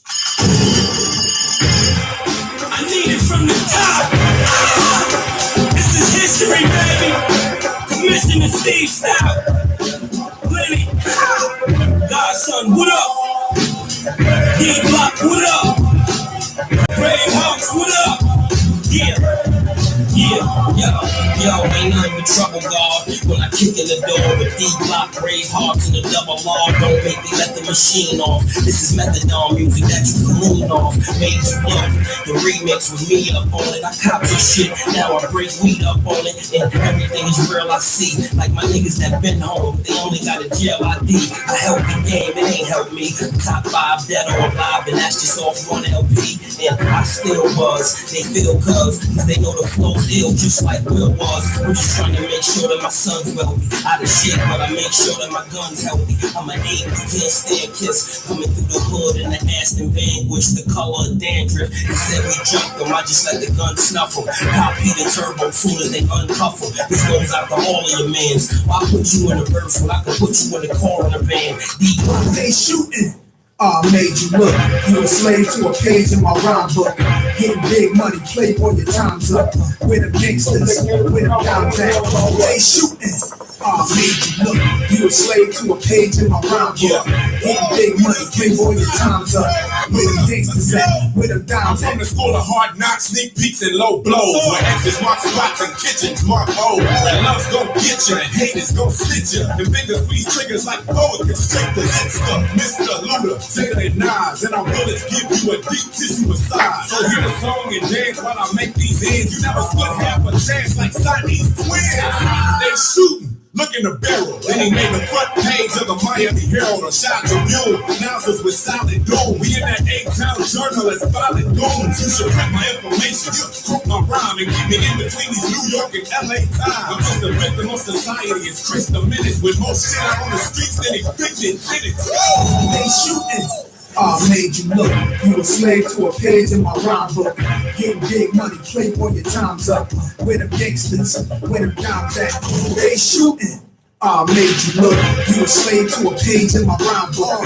Getting big money, playboy, your time's up. Where them gangsters at? Where them dimes at? Chuck, Wiz, make sure. We got them scared, look. We got them scared, they running.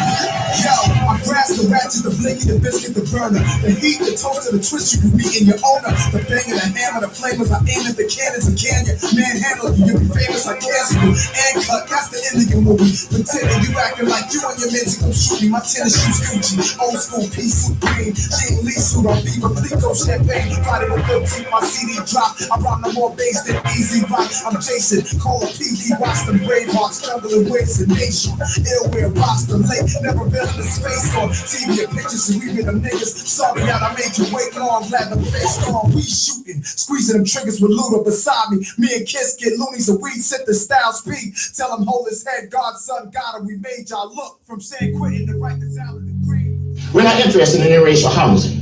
We don't want your neighborhood. We want ours to be just as good. See, we don't want a store in your neighborhood. We don't want you coming in our neighborhood and open up stores and exploiting us, and then go home and throw a bomb and we move next door out in the suburbs. We don't want your schools, but we want our schools to be the highest and the best possible for our black progeny. See, what people don't understand, we are saying, and we're not asking.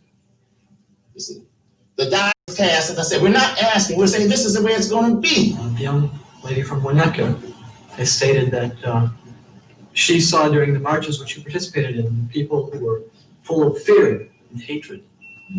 Mr. Lucas has said that the American Negro is either going to be free or he's going to be dead. Now you get this straight. You can kill all the black folks you want to, baby, but you will not kill the freedom of black folks. It's coming. We're going to get it. We fought in every one of your damn lousy wars, baby, and you give us nothing. Now the war is going to be here because we're going to be free. Now you kill all you want to, but we kill too. I don't agree with the moderator nor Reverend Robinson that we want some kind of agreement. We want agreement by which we can live or die. You too. If you won't listen to me when I make an appeal for the Negroes because you have no concern for the Negroes, listen to me when I make an appeal for America. You claim you love America. Well, we love America. But you are driving us back and you are making a Samson out of us, and we are going to pull down the building. Should you try to pretend that I'm crazy because I want America to be saved? And then you think we have no right to ask for something? Is it too much to ask you to grant us human dignity? Should we be put down and shot to death for this request? If so, you can aim your guns. What the hell do you think we care about dying if you're going to deny us the right to live? Facts. You know, this revolution is filled with so many ironies, really. First, you tell us that it is manly to keep your word. All right? If you are a man, you keep your word. And now all of the black people in this country are demanding, and even the black people in the whole world are demanding, is that you keep your word. You told us we were free. Well, then show us that we're free. You told us that there is justice, equality for all in this country. Well, then stick to your word and let us see the justice and equality for all. Or else admit to us that you're not a man, you're a worm, you're afraid of us, you're afraid to give us equal stand. You're afraid that if you give us equal ground, that we will match you and we will override you. And if that's what you're afraid of us, then tell us that's just what you're afraid of. But don't keep hiding it from us and holding this up to us, and every time we ask you for something, you give us a little bit of something, and it's all tokenism. We don't want tokenism. And there are most black men in this world that don't want charity. And yet still every time we ask you for something, you give us a little piece, a little piece. You're playing games with us. We're not children. We're big men. I've seen my father have to put up with all kinds of stuff. He was a big man. He raised a family. He went down south, and he had to go around to the back door with his wife. We're not asking for anything. We're not asking for any favors. All we want is what's ours. Now, there are many black veterans who are coming back, and they're mad. They're angry. Do you think that they're going to sit down through this? Our fathers didn't have the knowledge that we have. They sat through it. But there are other black youth that are not going to sit through it. We know about Che. We know about Bannon. We've read the books of our revolution. We've listened to Mao and his quotations. We know where we stand. We're not going to sit for it. We're asking it. If we ask and we don't get, we're prepared to stand up and take it. If I ask a man, I tell a man I am hungry. I tell him I am cold. And I ask him to do something about my condition. And this man holds a loaf of bread right in front of me so I can see it. And I keep asking him, I'm begging him to please give me a slice of the loaf of bread. I am hungry. Then it is known by every psychologist that the next step in the progression is I am going to knock him upside the head and take the bread from him. I'm not going to starve to death. All we're asking, no one wants to see blood. No one likes the smell of blood. No one wants war. Anyone who's been in war doesn't want war. Everyone knows what it is to see the inside of a man's gut hanging out and see your friends die, see relatives die. No one wants to regress back to the state of mind where you have to think it's all for the cause, therefore my mother has to die, my wife has to die, my brothers and sisters have to die. No one wants that. But you're pushing us to it. You're leaving us no choice. We're asking, we're begging. The students up at Columbia, they ask. The brothers down south ask. The brothers in Latin America, the brothers in Africa, they're all asking.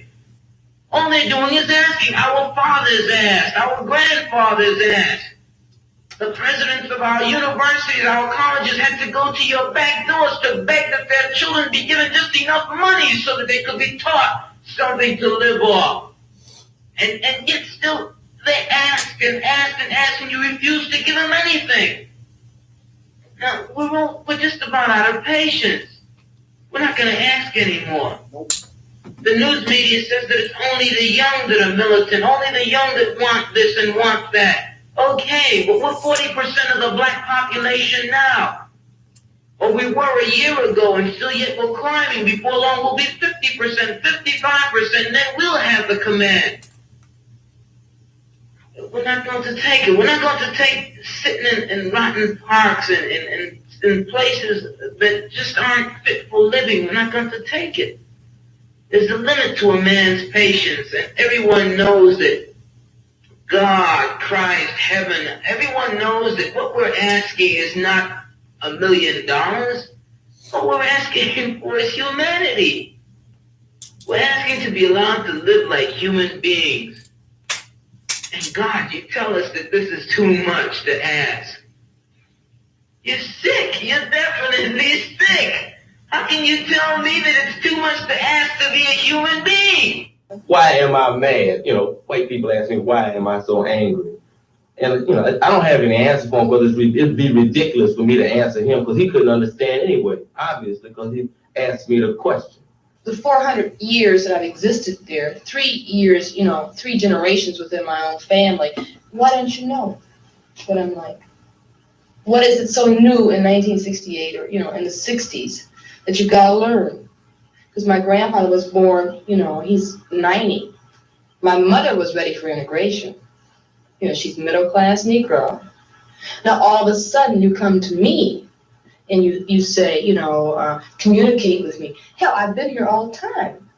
And we've been Where were you? Now, what do I have to say to you? The most advanced nation in the world. It has to be resolved. It has to be resolved because I want my children to have an answer. If not me, I personally prefer that I have an answer. I don't have, I like to think I don't have my lifetime to waste on this. Most people say, if you don't like it here, get out. That's for spineless people. Spineless bastards who don't want to fight for what they believe in. Well, I'm staying here because I was born here, and I am going to fight for my freedom. And before I have kids, I am going to make sure that this damn United States deserves the existence of my kids, because I will not rest until every Sunday school is safe for my kids, so that.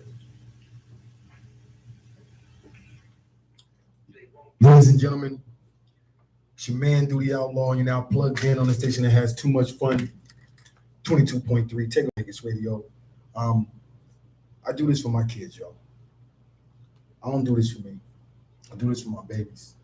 I brought them to this world knowing that this world needed them, not that they needed the world, right?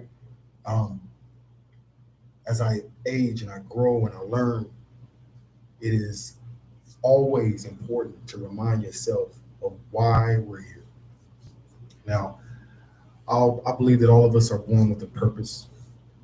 That purpose could be for good, it could be for evil, right? Now, some people believe in destiny and fate. I believe in choices. I believe what God has for me is for me, but I also believe that if it is for me, then I have to make the actions to receive it. We have an opportunity today, folks. This last thing that I played is from the 1960s, before I was even a twinkle in my daddy's eye. My father was born 1953. My mother was born 1963. In that time, up until 2020, what has changed? What has changed? Our intention hasn't changed. Our beckoning for freedom hasn't changed.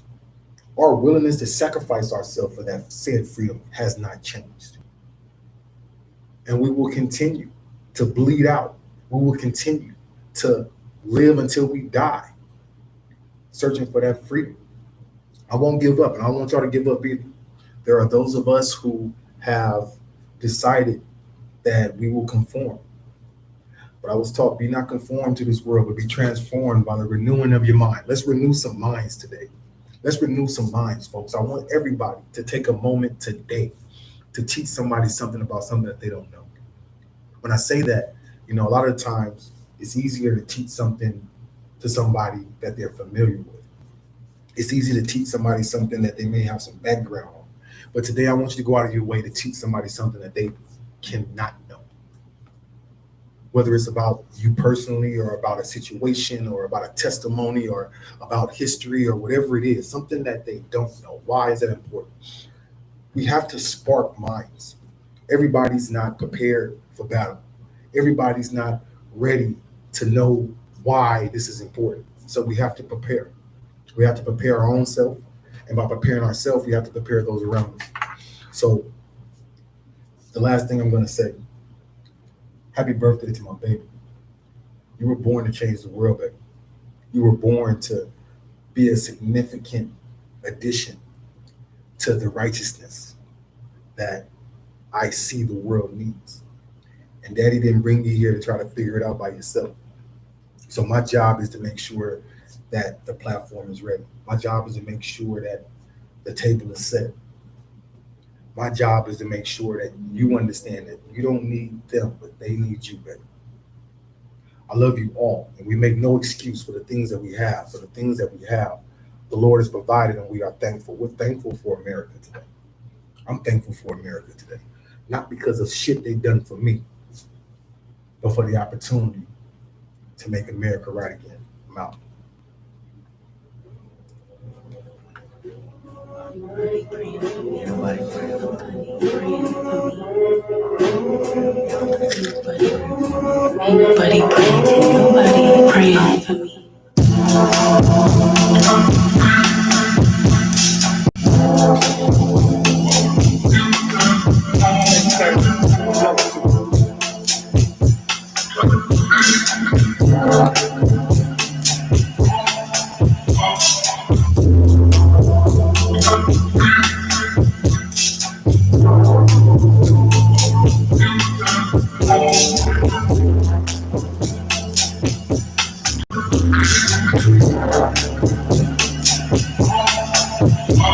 I feel like a chip on my shoulders. I feel like I'm losing my focus. I feel like I'm losing my patience. I feel like my thoughts in the basement. I feel like you're miseducated. Feel like I don't wanna be bothered. I feel like you may be the problem. I feel like it ain't no tomorrow. Fuck the world. The world is in it. I'm done pretending. And fuck you if you get offended. I feel like friends been overrated. I feel like the family been faking. I feel like the feelings are changing. Feel like my daughter compromised and jaded. Feel like you wanna school and that's how I made it. Feel like I ain't feeling you all. Feel like removing myself. No feelings involved. I feel for you. I've been in the field for you. It's real for you, right? Shit, I feel like ain't nobody praying for me.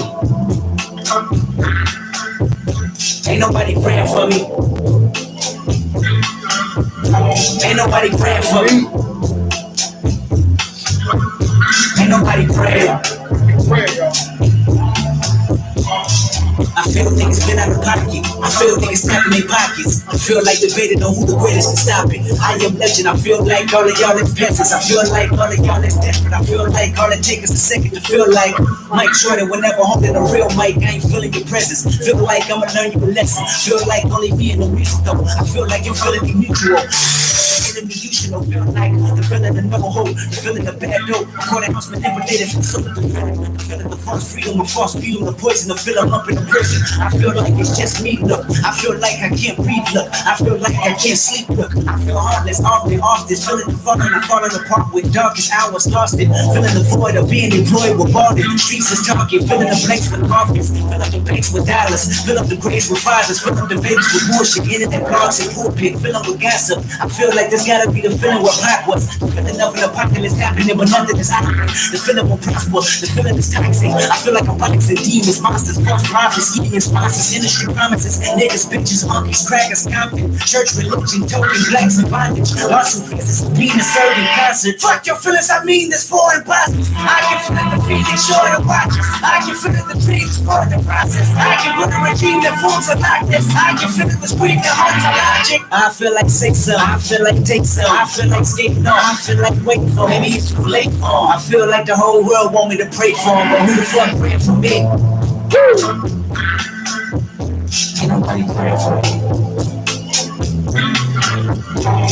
Nobody praying for me. Ain't nobody praying.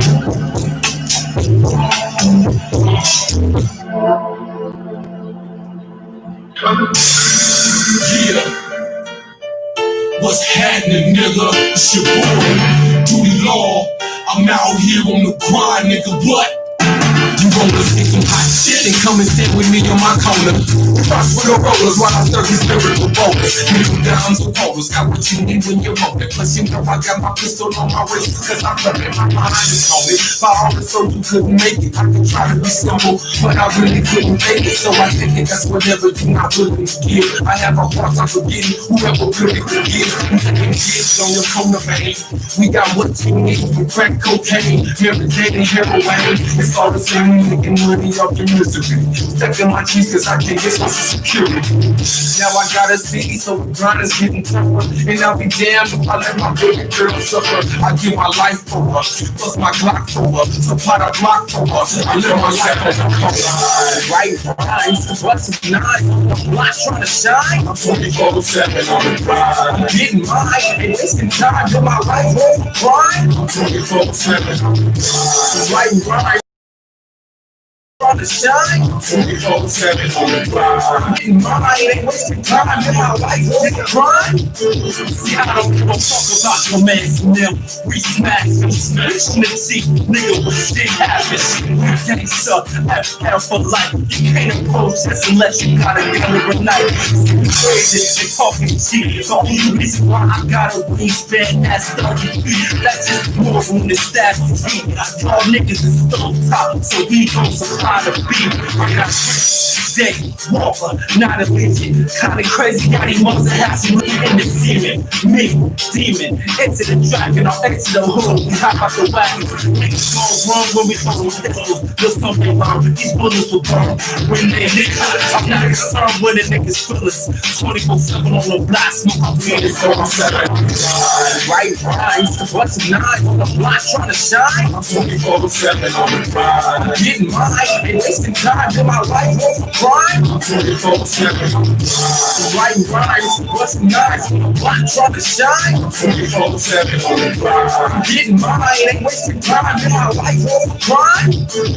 Yeah, I feel the shit busting on the block 7 days, same right. 0 to the 3, just nigga double times in the world. You come with it, I show you love, I roll with real love. Never seen the nigga on the suck me. It ain't you, but it can be you. So watch what you say, watch what you do. Don't come at me if you ain't coming at me cool. Cause I'm looking at these shows, I look like the kids getting out of school the last day. They check me, a nigga was a master. Niggas really thought we was. We some hustler motherfuckers, man, we all straight thugs. Criminal G's with show though. Stay smoking dope though. Stay hollering out, fuck the 24/7 on the grind. Just standing on the corner, just me and my 9. I got whatever nigga need, from shrink X to weed, plus a little bit of speed, man, I'm gonna succeed. Got my kids to feed, and I can't be late. I gotta do whatever I can to put food in their plate, whatever it takes by selling to your peoples. I've been known in the living field, all y'all here around here. Gotta stay on the block, 24/7 with my head on the clock. Work with a little just to get to a lot, and by the plan don't stop. It's 365 days I stay on the block. I keep it G with all my niggas from the street to the top. See me the crew is crop. I'm just shoving the clip, so I keep my eye on the block. I'm way too high, my rhymes don't stop, my shine don't stop. It's my pure for me, man, my 9 will pop. So when y'all need an explanation, you better keep on waiting. They don't got that time for that player hating nation. It should change the station before I beat pacing. I'm a down your street while I'm 24/7 on the grind. Writing rhymes, busting nines on the block trying to shine. I'm 24/7 on the grind. I'm getting mine, ain't wasting time in my life over crime. I'm 24/7 on the grind. Writing rhymes, busting nines on the block trying to shine. I'm 24/7 on the grind. I'm getting mine, ain't wasting time in my life over crime. Love y'all.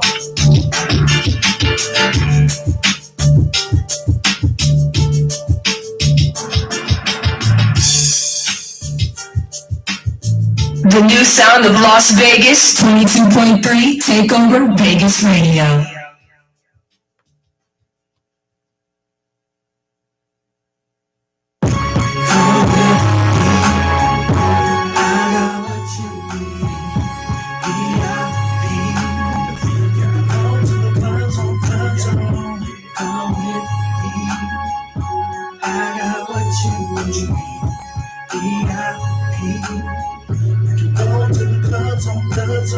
As I step in the club, me and my crew, girl, I know it's you.